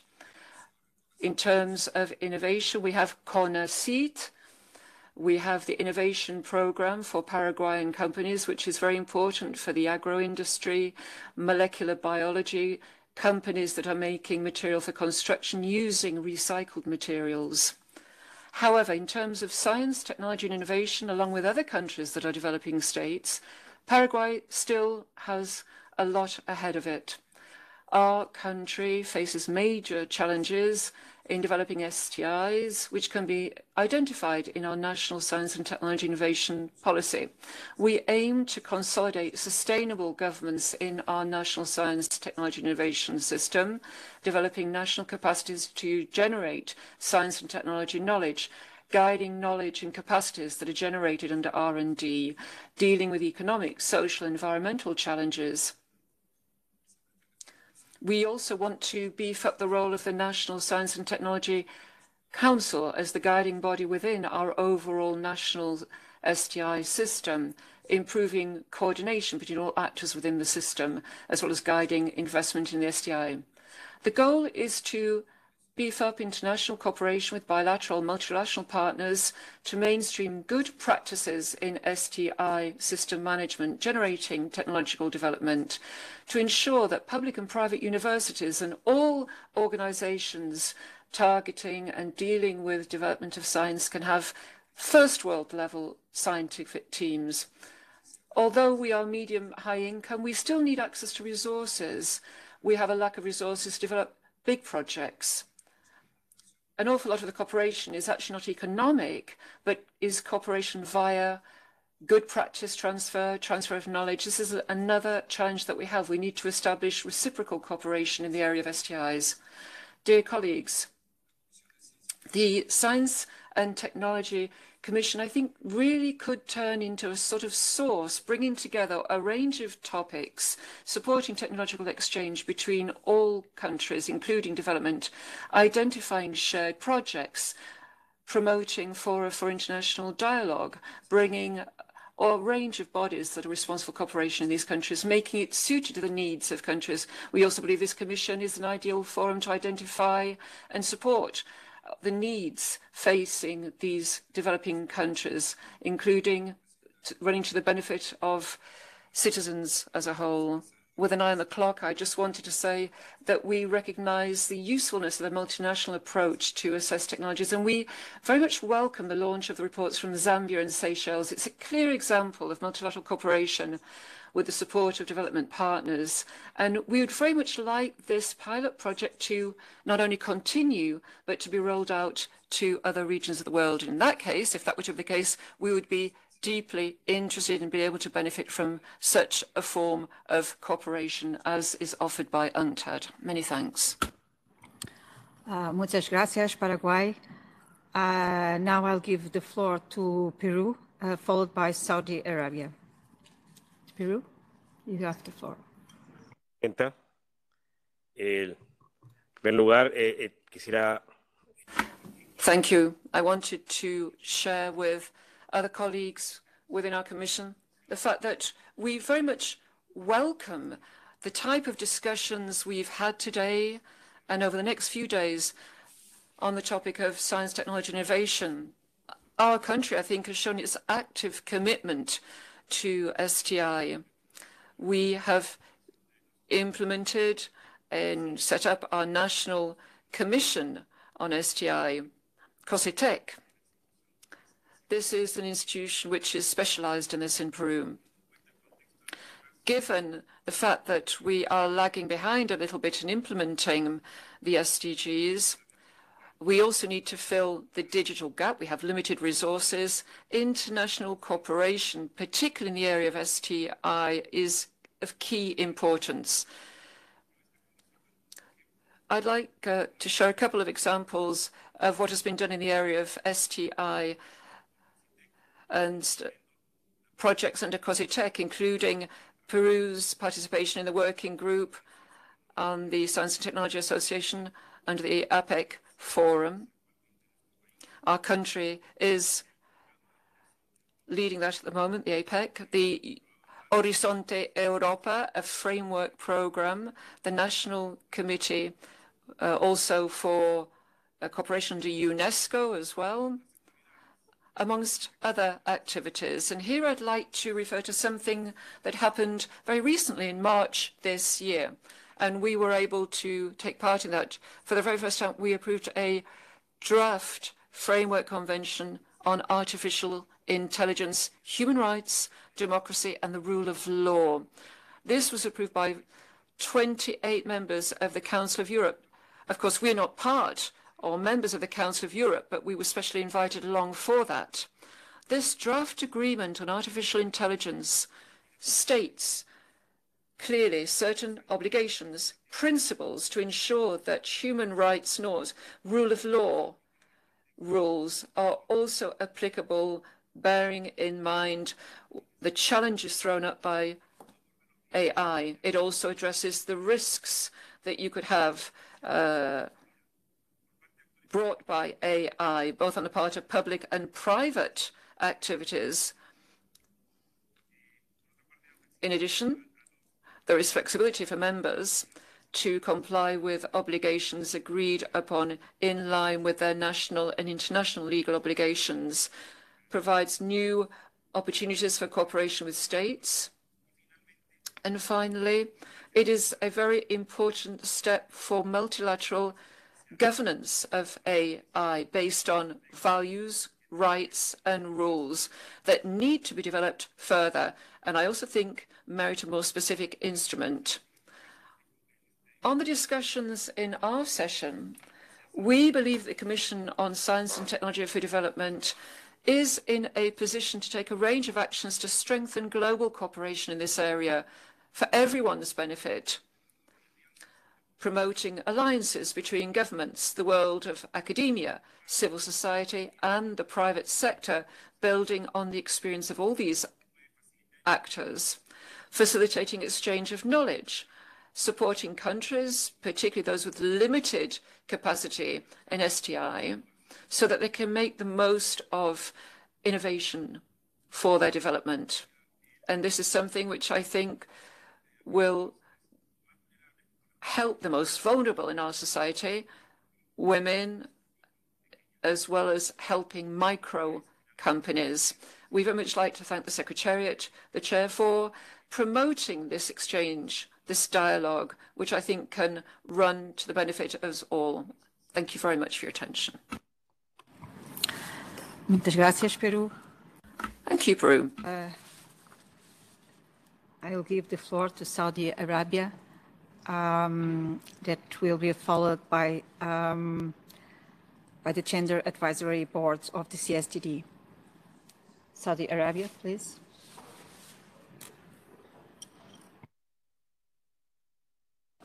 شكرا السيدة الرئيسة وفي البداية نبارك. Thank you, Madam Chair.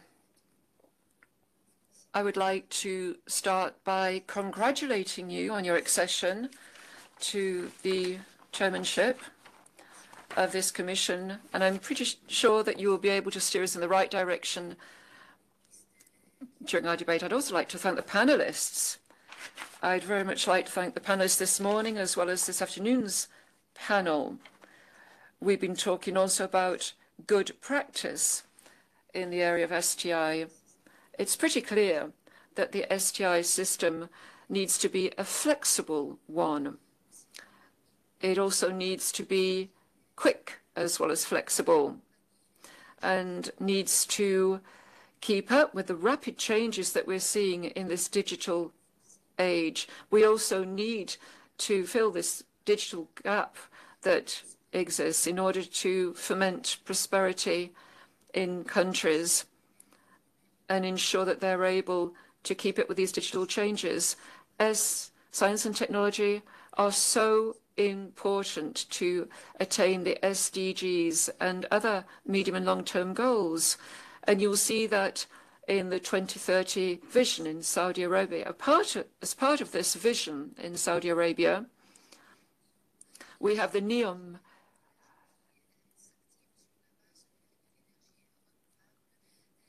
initiative and village, which is based on renewable energies, anchored in innovation, and a place where innovative spirits can gather and work, as well as promoting the well-being of society and protecting the environment.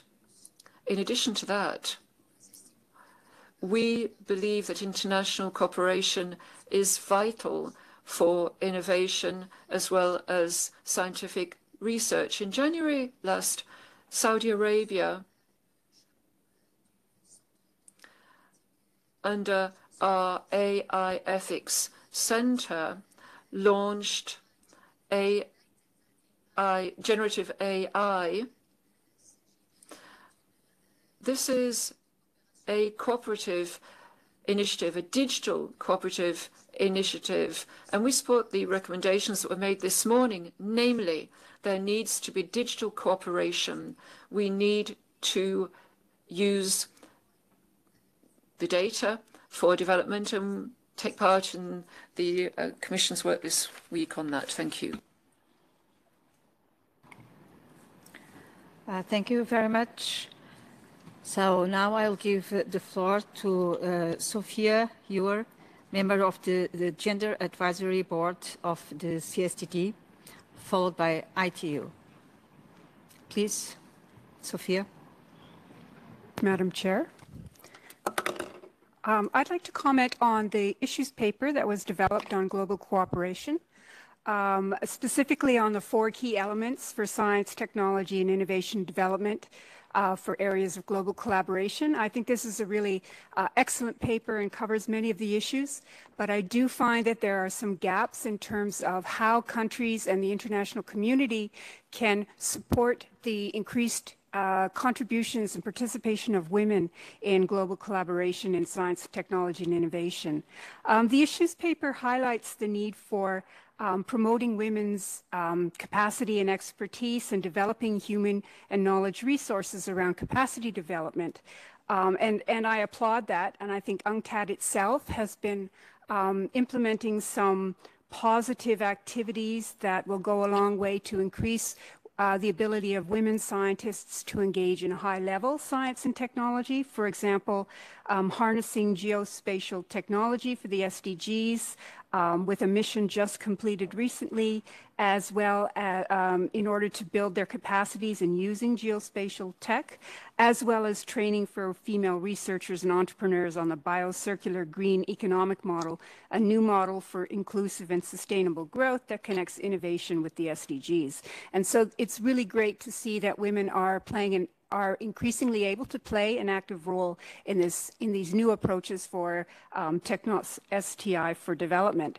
But I think we also, considering the other theme of this session, need to be aware that women are still much less represented in the new technologies and in the digital technologies. For example, in the artificial intelligence field, women make up less than 20% of scientists in these fields.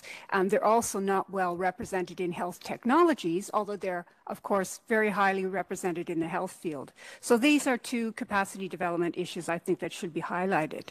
But I'd also like to talk about 3 other critical elements that have gender aspects that are very important.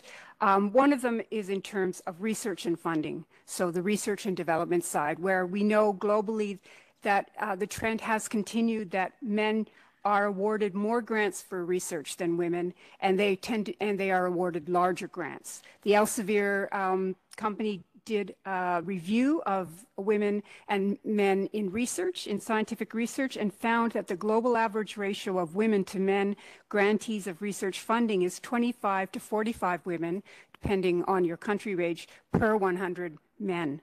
So it's still less than half the percentage. But there are solutions that we know about. The European Union has implemented in its Horizons program targets for the participation of women scientists at 40%.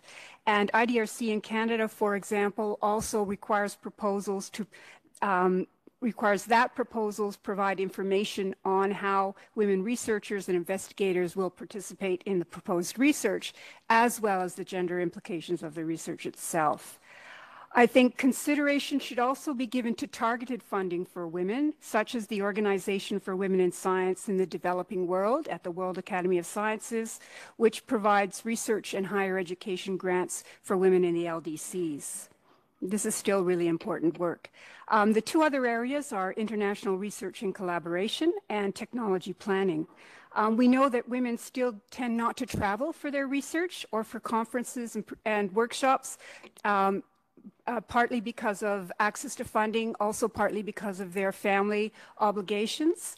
And as a result, they tend to have less access to prestigious research collaborations and prestigious journals. This is still a real constraint on their success and their advancement as scientists. And incidentally, Nature journal just published an article on why do we have so few women authors of our articles, and I would recommend that everyone read this. And finally, for technology planning and foresight, this is obviously increasingly critical as we look at the implications of the new technologies for sustainable development, but also for human society. And we still find that few scenario-guided planning processes around technology include gender and social inclusion considerations from an early stage and consistently throughout the interventions. So this is partly because of the low representation of women in technology organizations and private sector, technology-based private sector, but also because the social implications of technology planning have tended to be ignored. But I think it's increasingly becoming understood that participatory approaches and the engagement of different stakeholders are crucial for futures and social benefits. By bringing intrinsic and socially relevant values into the process, as well as increased sustainability. So there are some examples of how to take a gender and social inclusion lens to foresight, technology foresight exercises, but they still remain few. And this is an area I think that really needs some increased and dedicated attention. But for example, an example in Ethiopia of the CGIAR is a foresight exercise to increase milk production and supply in the country, which took into account the dairy and milk production and marketing practices of women in the country, which were much different than that of men, since women tend to, in much of Africa, tend to predominate in the informal dairy market in terms of selling food that their selling dairy products that their family, the overflow from their family needs. So thank you for your attention to this. I just wanted to highlight some of the missing areas I think that really merit increased attention by the international community. Thank you. Thank you very much. Now I'll give the floor to the ITU, and ITU will be followed by our panelists. We already lost one of our panelists from CGR, but we still have ITER and OECD. So ITU, it's your turn. Thank you. Thank you, Madam Chair, and good afternoon to all. As the International Telecommunication Union, we are actively engaged in promoting global cooperation in science, technology, and innovation for development. The ITU strategic goals emphasize promoting universal access to ICTs, fostering digital inclusion, and assisting countries in their development efforts. And our initiatives are also designed to support the United Nations Sustainable Development Goals, particularly SDG 9 and SDG 17. The main outcomes of ITU's STI cooperative mechanisms include increased access to ICTs, improved digital skills, and enhanced regulatory frameworks in participating countries. These outcomes contribute to economic growth, social development, and digital inclusion, benefiting both men and women. ITU also works to promote gender equality in ICTs through initiatives such as Equals Partnership and the annual Girls in ICT Day, which are contributing greatly to the efforts of gender mainstreaming, the needs also mentioned by the previous speaker. As reflected in our written contribution to this priority theme, ITU has initiated and joined various STI cooperative mechanisms at global and regional levels. Some of these include the World Summit on the Information Society, which serves as an existing, tangible mechanism for global digital collaboration, aiming to bridge the digital divide. The ITU Academy, offering ICT capacity building opportunities, and the Connect the World series, which focuses on mobilizing resources for ICT development. Additionally, ITU's Innovation and Entrepreneurship Alliance for Digital Development serves as a collaborative platform where we offer technical assistance to member states, enhancing their innovation and entrepreneurship ecosystems. ITU's study groups foster global cooperation in STI, providing forums for collaboration and knowledge exchange. At the regional level, we engage in tailored STI cooperative mechanisms, partnering with regional stakeholders to promote inclusive and impactful solutions addressing specific regional needs. As a fundamental principle, the ITU engages in extensive consultations with participating countries to gain a deep understanding of their development priorities. By actively involving national governments, relevant stakeholders, and local communities in planning and implementation processes, we ensure that the cooperation programs address the most pressing challenges and contribute directly to the country's development agendas. Through these consultations, we identify the areas where ICT and STI can make the most significant impact on sustainable development. Finally, let me reiterate that while successful collaboration is crucial for achievements of cooperation mechanisms, it can also be a challenge due to various factors.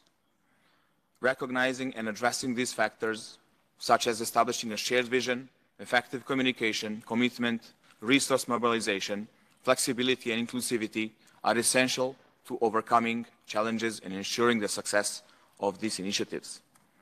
By fostering strong partnerships and continuous improvement, ITU remains committed to making a positive and lasting impact on the global development goals.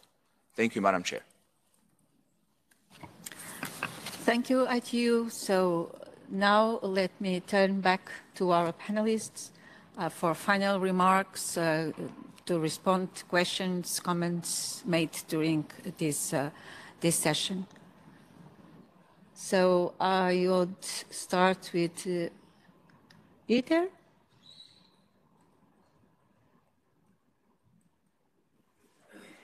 Thank you, Chair. I'm very glad to hear all the interventions. And even though ITER itself is not open to non-members, because it's inclusive for members, but still, international collaboration is still booming there because currently fusion is becoming a hot topic. And there are quite a number of bilateral cooperations between ITER members and non-members. It's not for ITER itself. ITER is just one tokamak, but the largest tokamak. But members are working together with other countries to promote fusion development. One example is China. I'm from China, and the Chinese institutes are open to cooperate with Thailand. And they bring one tokamak, small tokamak, to Thailand for cooperation. And also, Chinese institution is conducting so-called summer training school in Tunisia as another example of member country of ITER cooperate with non-member countries of ITER. Through this, we believe that it's quite encouraging for the global scientists and technology experts to cooperate together to achieve the common goal, to provide, to offer the energy resources for the humankind. Thank you. Thank you. Now I'll give the floor to OECD, please. Thank you, Chair. I also, I think, appreciate the rich set of discussions and comments that were made here today. I think it's highlighted to me that in STI policy, we are very much at a turning point, where I think the discussion and the focus and the emphasis on issues around how to use science, technology, and innovation to solve global challenges, whether those be around climate, whether those be around resilience in the health domains, inclusivity, and so forth, I think has called for even greater inclusivity in the work that we do. And I think is seen as well in the degree to which countries of all kinds are looking to work together to solve common interests and apply science, technology, and innovation in a collaborative way to help achieve them. I think the other thing that I would say, we also see common challenges around some of the emerging technologies. And we do need consensus on how to best take action globally to harness the benefits and mitigate the risks. And I think, as was mentioned, we see this around artificial intelligence. We've seen this around issues around neurotechnologies and others. We're having a common approach to try to maximize the benefit and address the risks is going to be important. Recognizing as well that policy developments, regulatory developments, and others in countries also benefit from having common definitions and common frameworks. And I think that's where, from an OECD perspective, we hope that some of the work we're doing to develop recommendations around in these areas and update them, as we're doing now on AI, can help set a standard that can be adopted by many other countries. We've been very pleased to see some of the work we've already done on our AI recommendation being adopted in countries and in new initiatives, whether in the EU or, again, well beyond OECD countries. I heard a lot of other common interests that again, provide, I think, ample ground and ample basis for cooperation between those of us on the OECD, our Committee for Science and Technology Policy, and your Commission for Science and Technology for Development. Issues about foresight and anticipatory approaches to understanding new technologies and how to best address them are high on our agenda. We also focus quite a bit on looking for areas for sharing good practice among countries. How do we improve technology transfer? How do we improve relationships between business, academia, and government to help drive good innovation and good innovation policies? I think the recognition has come up around the need for digital inclusion as a fundamental basis for having more inclusive innovation processes and inclusive science and technology that can ride on top of it. And again, on the final comment too about inclusion, gender inclusion, which is something we're also mainstreaming at OECD, and we're doing some work on both in our digital portfolio of work and around science, technology, and innovation. I will just say, in wrapping up, that OECD, maybe like ITER, is also a member-driven and a membership organization, but we are doing quite a bit more to engage beyond our usual membership. So as I mentioned in response to the question from Palestine as well, we do have invitees to our ministerial meeting that go well beyond the OECD membership. We have also included among those invitees, a number of UN agencies as a way to help us extend the impact and the influence of that work. And I'll say the discussions at our ministerial will also give shape to our international engagements more broadly. We across OECD and in my directorate in particular have been engaging more with a number of UN agencies. We're supporting as well the Secretariat for the Global Partnership on Artificial Intelligence, which was mentioned by Serbia, as well as contributing to both the Research and Innovation Working Group and AI working groups under Brazil's G20 presidency and others as well. I'm pleased to say I think the work that we're doing on open science is also a means for us to improve our inclusivity. And I'm pleased to say that OECD by July of this year will be going open by default with all of our new products, reports, data, and others, which should also help us in engaging more with the countries represented here and with the CSTD and other groups. So just to reiterate, it's a very great pleasure for me to be able to join with you today, and I do hope that this will be really the beginning for good discussions between OECD, my CSTP committee, your CSTD, because there is a lot in common, and I hope we can work out mutually beneficial solutions. So thank you. Thank you very much. So we are in the right way, I think, that towards more cooperation among CSTD and CSTP from OECD. And as you said, Jerry, I think that we are really in a turning point. I'd like to thank the panelists, and I would like to thank all the speakers. You raised very good points, a lot of a lot of things to digest, and we have now to work among us to better reflect all that you proposed. And so I think that all this debate was, well, it was not a debate, but all the remarks and comments were very rich.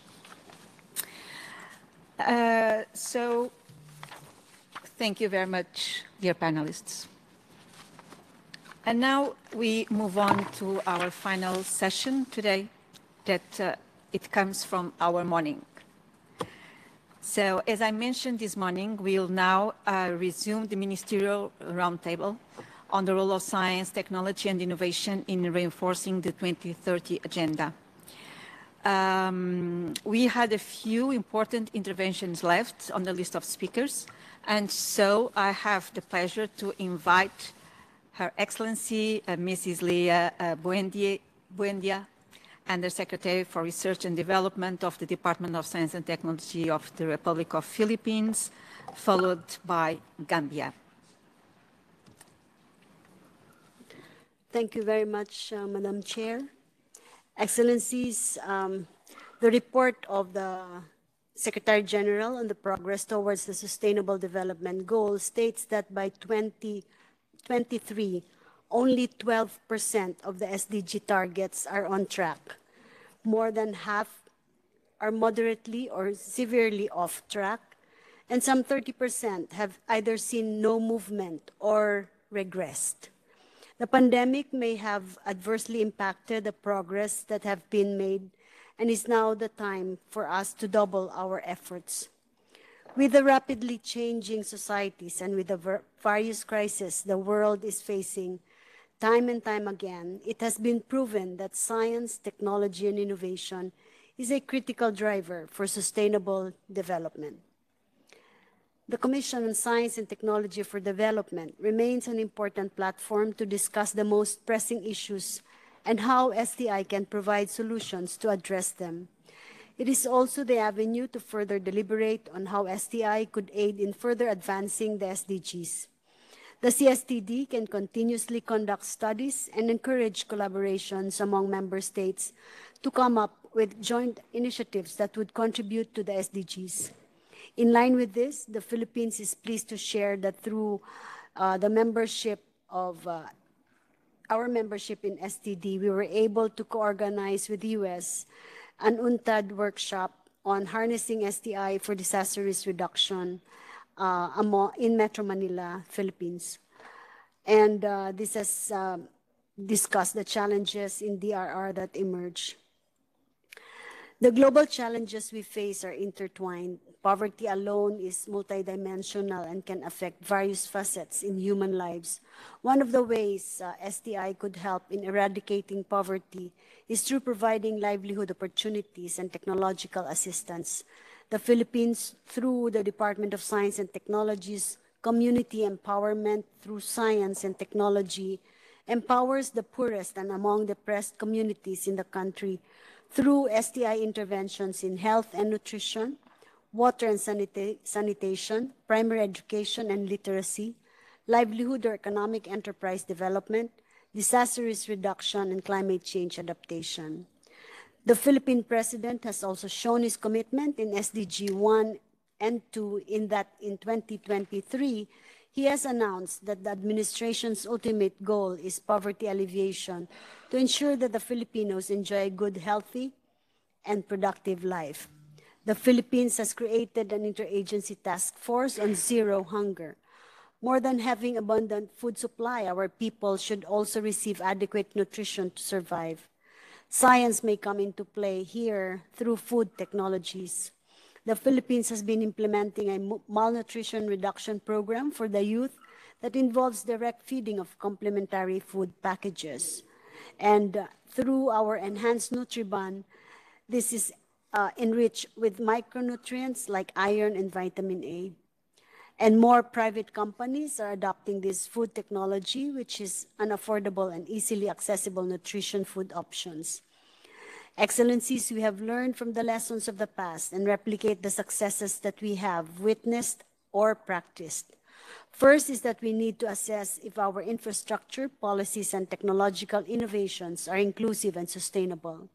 We need to involve all stakeholders when we develop our innovations and policies, even as early as in the ideation phase, to ensure that they are tailor-fit to the needs of the society. We have to bridge the gap and work together to address the setbacks in our SDG targets, especially in poverty, hunger, climate action, and peace. This is also possible through science communication that is reliable.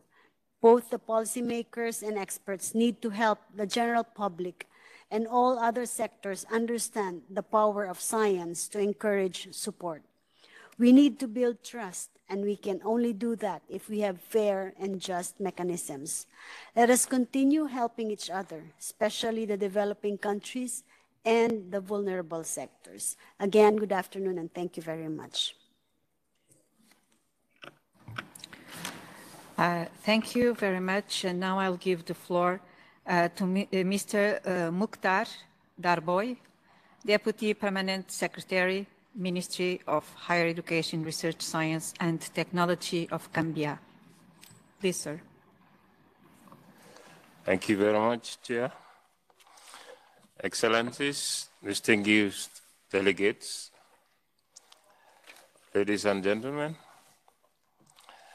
as we gather for the 27th CSTD, we are confronted with the stark reality of a world grappling with multiple crises, threatening to derail our progress towards the 2030 agenda.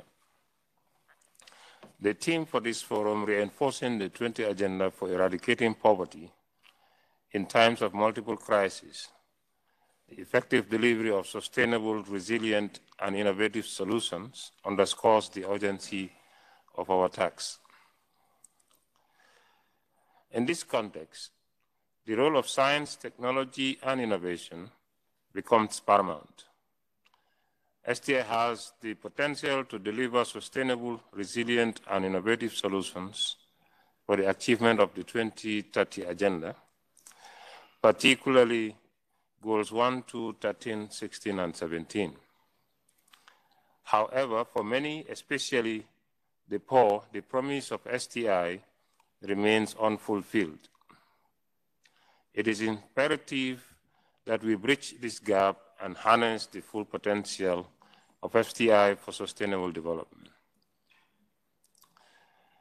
Developing countries face significant challenges in giving science, technology, and innovation the recognition and priority it deserves in national development agendas.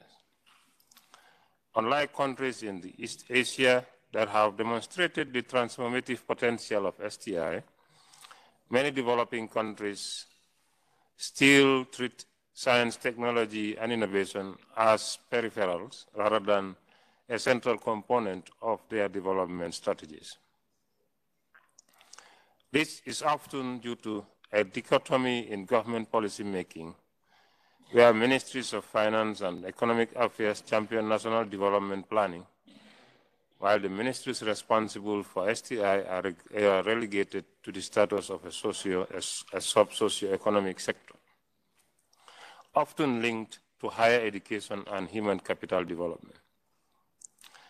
This often determines resource allocations and hence the often widely reported resource constraints of STI systems in several developing countries. The United Nations Conference on Trade and Development, UNCTAD, can play a crucial role in helping developing countries give science, technology, and innovation the recognition it deserves in their national development agendas.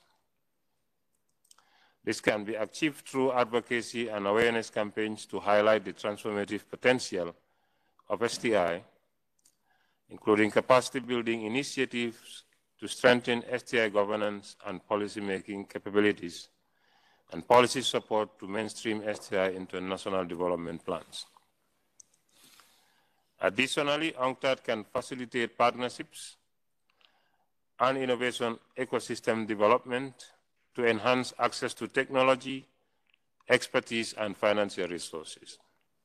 These efforts can help developing countries leverage STI for sustainable development, following the example of successful models in East Asia. On the other hand, Chair, the capitalist tendencies of advanced economies have often limited access to technologies for developing nations. This is primarily due to the stringent intellectual property rights protection regimes, which can make technologies unaffordable or legally challenging to access. Market dynamics in advanced economics may also prioritize profits over equitable access to technologies, leading to high prices that are prohibitive for many developing countries. Additionally, barriers such as regulatory constraints further exacerbate the challenge of accessing technologies, particularly in the digital sphere.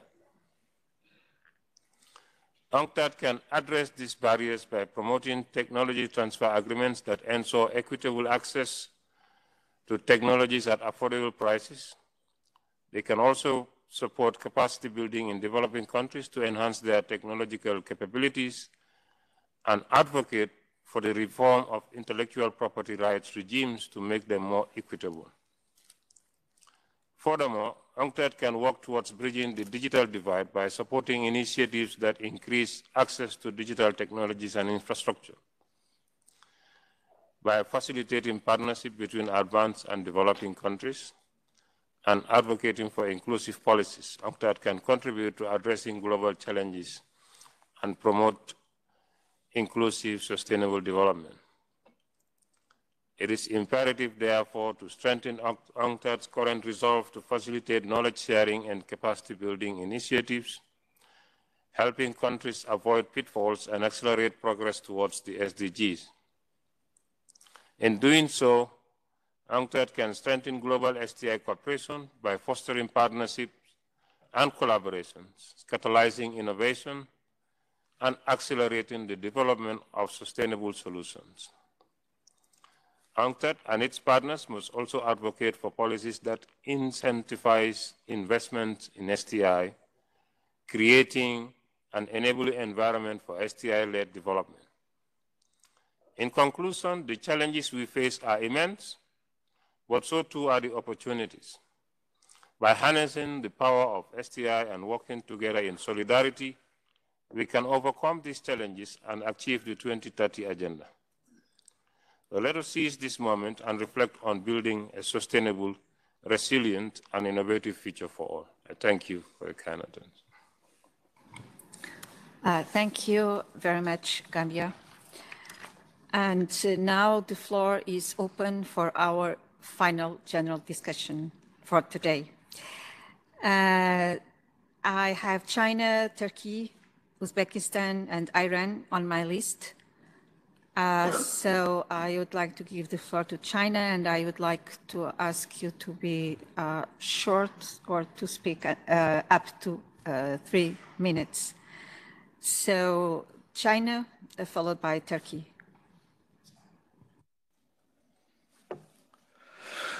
尊敬的会议主席，各位阁下，很荣幸能作为中国科学技术部殷和俊部长的代表。 Thank you. It's a great pleasure and honor for me to be able to participate in the roundtable of the 27th CSTD, representing the Ministry of Science and Technology of China. Our world is facing multiple crises globally, and the 2030 goals are called into question. At the 77th General Assembly, our President called for international cooperation, international partnership for more sustainable, greener, healthier development, giving an extra boost to the 2030 agenda. Innovation can allow us to meet those challenges and achieve the 2030 goals. The initiatives under our president highlight this. We'd like to also take this opportunity to really seize the goals and opportunities of this, highlighting and increasing our productive capacities. We have programs focused on innovation, bearing in mind the 2030 goals, focusing on innovation for national sustainable development. We are trying to explore solutions which can benefit scientific progress, benefiting also the rest of the world from our experience. Combating poverty is at the top of our agenda for the 2030 agenda, which aligns with the Chinese government's priorities to combat absolute poverty and through sustainable agricultural development. In 2021, our country had attained its goal to eradicate absolute poverty 10 years before the deadline, which was initially set under the SDGs. This is a global pioneering role that we are offering. Science and technology has played a key role in attaining that.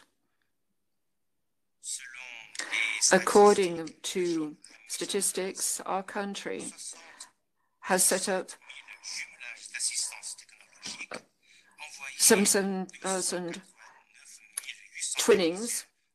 We have also have an exchange of scientists. $20 billion have been invested into 37,000 projects, promoting more than 50,000 advanced technologies, supported 1,290 innovation platforms and hubs, and 30 partnerships.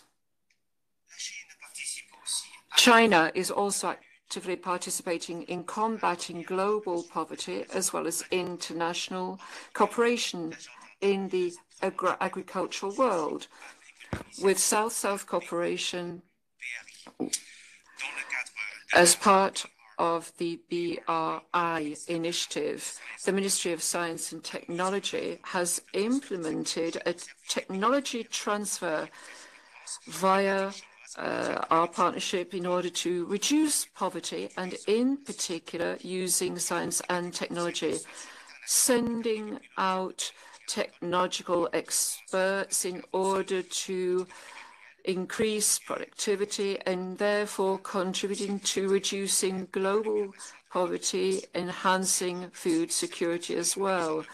Also, this enhances cooperation and also showing the role that we are playing as a responsible member of the international community. The climate is also at the top of this agenda. In September, our president said that there would be a peak of CO2 emissions reached before that country and therefore attain carbon neutrality prior to 2060. We have developed a national climate strategy in that regard. The ministry in question has implemented a program for science and technology, implementing green technologies and low carbon emission technologies. We have participated actively in scientific and technological meetings such as the international program, the ITER program, the experimental reactors, cooperating with a range of multilateral bodies such as the Conference on Clean Energy, renewable energies, also launching the program for green energies. Chinese scientists have also participated in this Social on the Oceans conference in order to make a major contribution in the area of climate change.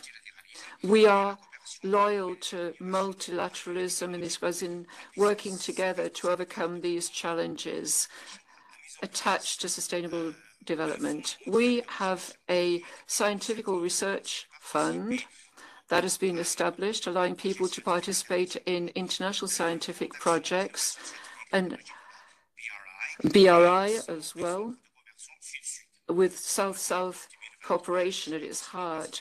In 2023, we also launched programs on this, promoting international R&D for non-discriminatory cooperation so that we have science at the service of all without discrimination. We are faithful to the principles of equity, inclusivity in science and technology, and we will actively share solutions and our technological experiences in the area of reducing poverty, preserving the environment and the climate, so that humanity can share from the scientific progress in our country. Thank you so much for your attention, Madam Chair. Thank you, China. Thank you very much. And now I'll give the floor to Turkey, followed by Uzbekistan.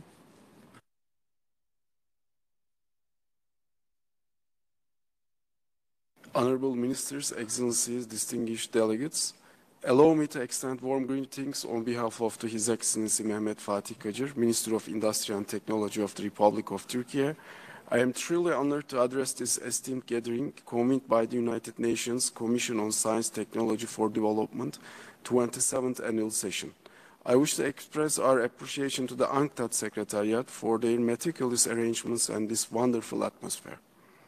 Turkey stands firmly committed to upholding the principles and objectives of the United Nations, particularly in the regions of peace, security, stability, and prosperity. It is our steadfast endeavor to enhance our nation's effectiveness within the United Nations and to actively engage across all spheres, particularly in the domains of science, technology, and innovation. Ladies and gentlemen, our world stands as a critical juncture beset by the multi-phase challenges ranging from the poverty and inequality to environmental degradation, climate change, and global health crisis. As you are all aware, we are halfway towards realizing the ambitious goals outlined in the 2030 Agenda for Sustainable Development, yet progress remains elusive. The United Nations report underscores the stark reality that progress towards more than half of these goals has been weak, insufficient, and more than 30% of the instances the progress is stagnant or regressive. The global pandemic, coupled with rising inflation, environmental degradation, economic disparities, and the geographical tensions, threatens to derail the strides made thus so far. It is imperative that we redouble our efforts and expedite progress, lest we plunge in the prolonged periods of crisis and uncertainty. Failure to act decisively will only increase the poverty, inequality, hunger, disease, conflict, and environmental degradation. In this regard, Turkey reaffirms its unwavering commitment to urgent action to realize the 2030 Agenda and expedite the implementation of Sustainable Development Goals. We firmly believe that the SDGs provide a comprehensive roadmap towards a more equitable and sustainable future with science, technology, and innovation serving as an indispensable enabler of progress. Turkey recognizes the indispensable role of global cooperation in leveraging the potential science, technology, and innovation for sustainable development. As a responsible member of the International Committee, we are fully committed to actively contributing to this collective endeavor. Distinguished participants, Turkey stands ready and eager to assume a more significant role in fostering a future that nurtures the STI and empowers all nations, particularly the least developed countries. We commend the establishment of the UN Technology Bank for LDCs, which has been instrumental in bolstering the role of STI in advancing sustainable development. As the host country and a major contributor to the UN Technology Bank, Turkey reaffirms its unwavering commitment to this cause. Ladies and gentlemen, our noble goal in leaving no one behind will not be achieved unless LDCs remain to be left behind. In this regard, and taking into consideration the paradigm shifter impact of STI in fostering sustainable development, we consider that the mandate of the Technology Bank is highly significant enabler for reaching sustainable development goals. We also welcome UN-wide collaboration with Tech Bank, including with the UNCTAD, as we were pleased to host an important workshop on production capacity index organized in partnership with the UNCTAD and the Technology Bank in Turkey.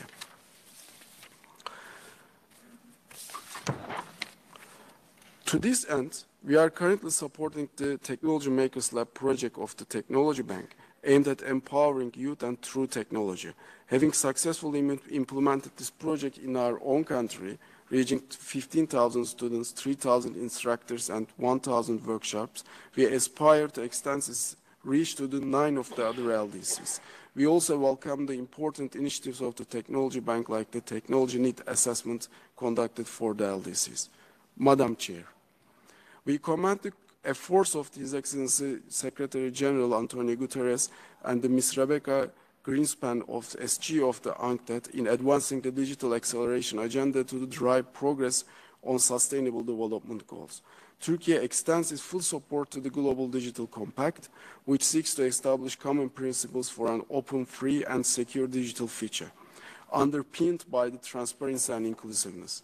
Excellencies, in conclusions, I express my sincere hope that our deliberations during this session will yield to fruitful outcomes. I extend my heartfelt gratitude to all participants for their invaluable contributions towards shaping a better and more sustainable future for all. Thank you very much. Thank you very much, Turkey. Now I will give the floor to Uzbekistan, followed by Iran. Uzbekistan, you have the floor. Thank you so much, Madam Chair. In recent years, Uzbekistan has undergone a remarkable transformation, embracing innovation as a key driver of our nation's sustainable growth and progress. As the Agency of Innovative Development, we are committed to transforming challenges into opportunities through innovative policies and practices. Our approach is rooted in the strengthening the ecosystem that nurtures scientific research and technological advancement while ensuring that these innovations lead to practical, scalable solutions that directly benefit our communities, especially the most vulnerable. As we endeavor to meet our goals, we recognize the importance of international cooperation and knowledge exchange, which are pivotal in driving progress and overcoming to barriers of limited resources and technological disparities. Uzbekistan has made sustainable progress in aligning our national development goals with the Sustainable Development Goals. Today, I will share insights from our experience, highlight the innovative solutions we have implemented. Since STI play a crucial role in delivering sustainable, resilient and innovative solutions in Uzbekistan, actively addressing key challenges and contributing to the achievement of STI goals. Through various initiatives and projects, Uzbekistan demonstrates how STI can be effectively harnessed. STI drives sustainable economic growth and job creation through the commercialization of research and development of spin-off companies. STI also supports climate actions and environmental sustainability through innovative projects and potentially include green technologies and sustainable solutions, contributing to environmental sustainability and climate action under SDG 13. For example, the project development of sustainable system of agriculture in the territories of the Republic of Karakalpakstan, implemented by the International Center for Biosaline Agriculture, ISBA, in cooperation with the Abu Dhabi Development Fund, and the project development of new technologies for monitoring and controlling the use of water resources in order to combat salinity, increase land productivity and food security in the Aral Sea region, part of Japanese government grant program SATREPS, exemplify how STI supports climate actions and environmental sustainable through innovative projects. These initiatives not only address pressing environmental challenges, but also foster the adoption of green technologies and sustainable solutions, contributing to environmental sustainability and climate actions under SDG 13. Global partnership are strengthening through international cooperation. Research collaboration projects with countries like China, India, Turkey, Hungary, Japan, and Belarus, as well as events like Week of Innovative Ideas in a Week, serve as platforms for engaging with international stakeholders, facilitating dialogues and forming partnerships that enhance technological and innovative capabilities across borders. In harnessing science, technology, and innovation for sustainable, resilient, and innovative solutions to implement SDG, Uzbekistan experience underscores several lessons that should be avoided to ensure effective progress. First, our centralized innovation and research activities should be avoided. Also, Uzbekistan has made significant strides in developing its STI infrastructure. Centralizing these efforts predominantly in urban or more developed regions could limit the potential for nationwide development and inclusive access to the benefits of innovation. Ensuring that innovation reaches all parts of the country, including rural and less developed areas, is essential for addressing broad-based issues like poverty and hunger. For this reason, we have implemented a concept of innovative districts with the objective of supporting innovative entrepreneurship, increasing the innovative and research potential in 28 rural areas and transforming them into innovative regions. Second, failure to foster collaboration between academia and industry can hinder the translation of research findings into practical, innovative solutions. Strengthening the bridge between these sectors is essential to ensure that scientific knowledge is effectively applied to address real-world challenges related to poverty, SDI 1, hunger, SDI 2, climate action, SDG 13, and peace, justice, and strong institutions, SDG 16. By fostering a strong connection between academia and industry, we can facilitate the creation of solutions that are not only scientifically sound, but also contextually relevant and scalable. This collaboration can lead to the development of innovative technologies, policies, and practices that contribute significantly to the achievement of sustainable development goals. Third, the focus of building and expanding the digital infrastructure, crucial for the modern management of educational, scientific, and administrative processes, underscore the importance of not neglecting the human element of innovation. While infrastructure and technology are fundamental, the human capital, scientists, researchers, and academics drives the innovative processes. Therefore, continuous investment in education, training, and professional development is very crucial. Fourth, ignoring the gender dimensions in STI initiatives could result in missed opportunities for societal advancement. The engagement of women in science and technology not only promotes gender equality, but also brings diverse perspectives to bear on solving complex problems related to poverty, climate change, and justice.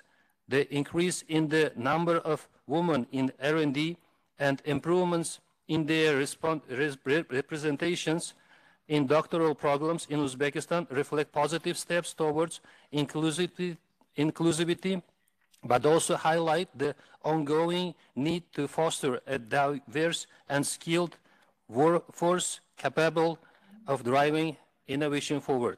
Lastly, addressing the need for modernization research infrastructure to keep up with technological advancement is vital. While Uzbekistan shows strong satisfaction with its research infrastructure, challenges in accessing up-to-date equipment and resources remain. These initiatives, inspired by Uzbekistan's commitment to STI, offer a robust blueprint for fostering a resilient and innovative global scientific community. Adopting these initiatives can catalyze global cooperation as countries work together to modernize and enhance their research capabilities, sharing knowledge and resources to our common challenges. Thank you very much for your attention. Okay, thank you very much. And now, Iran, for 3 minutes, please. We have to close.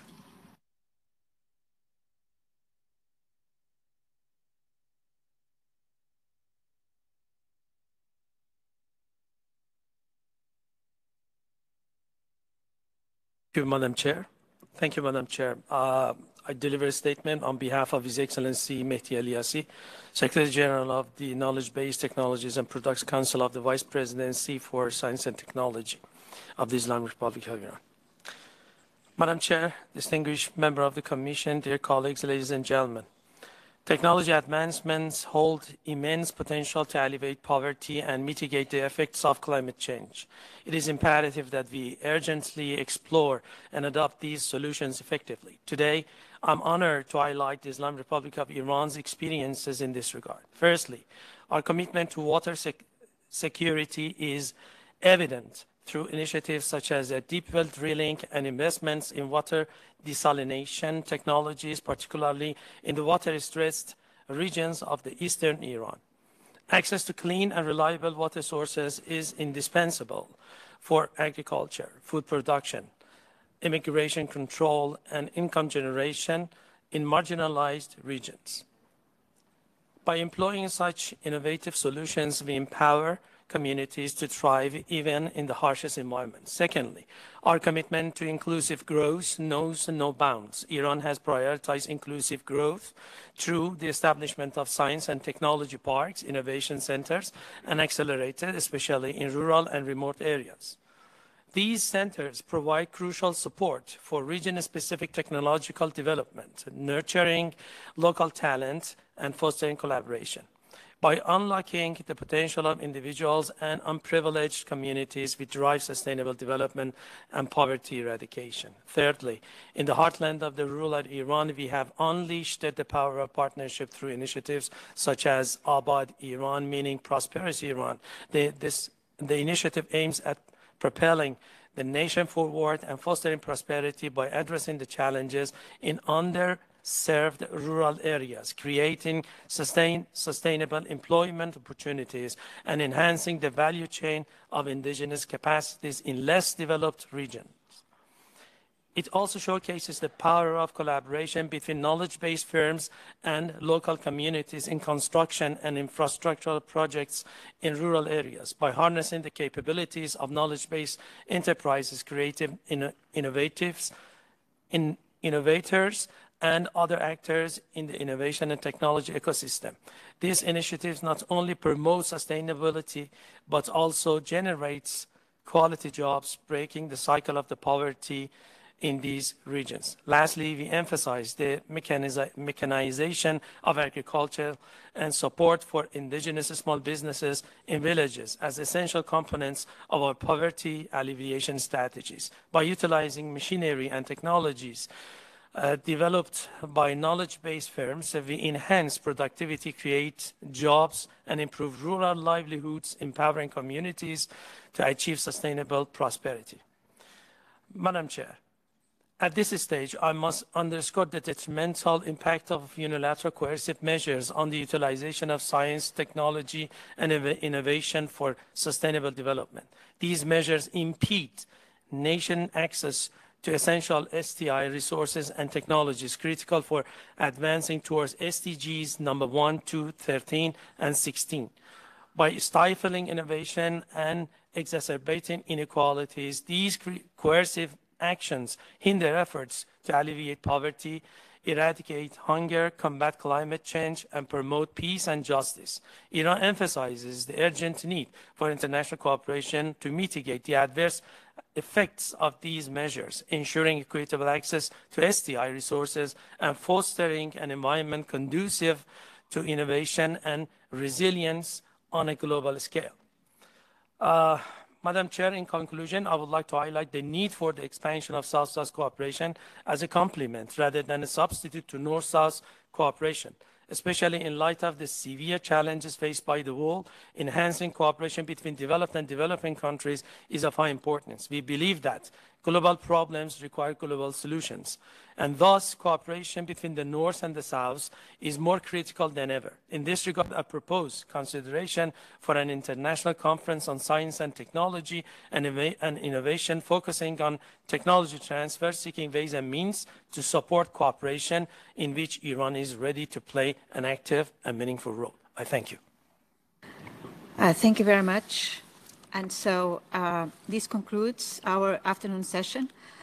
And I would like to once again thank all ministers, panelists, and participants for their rich contributions.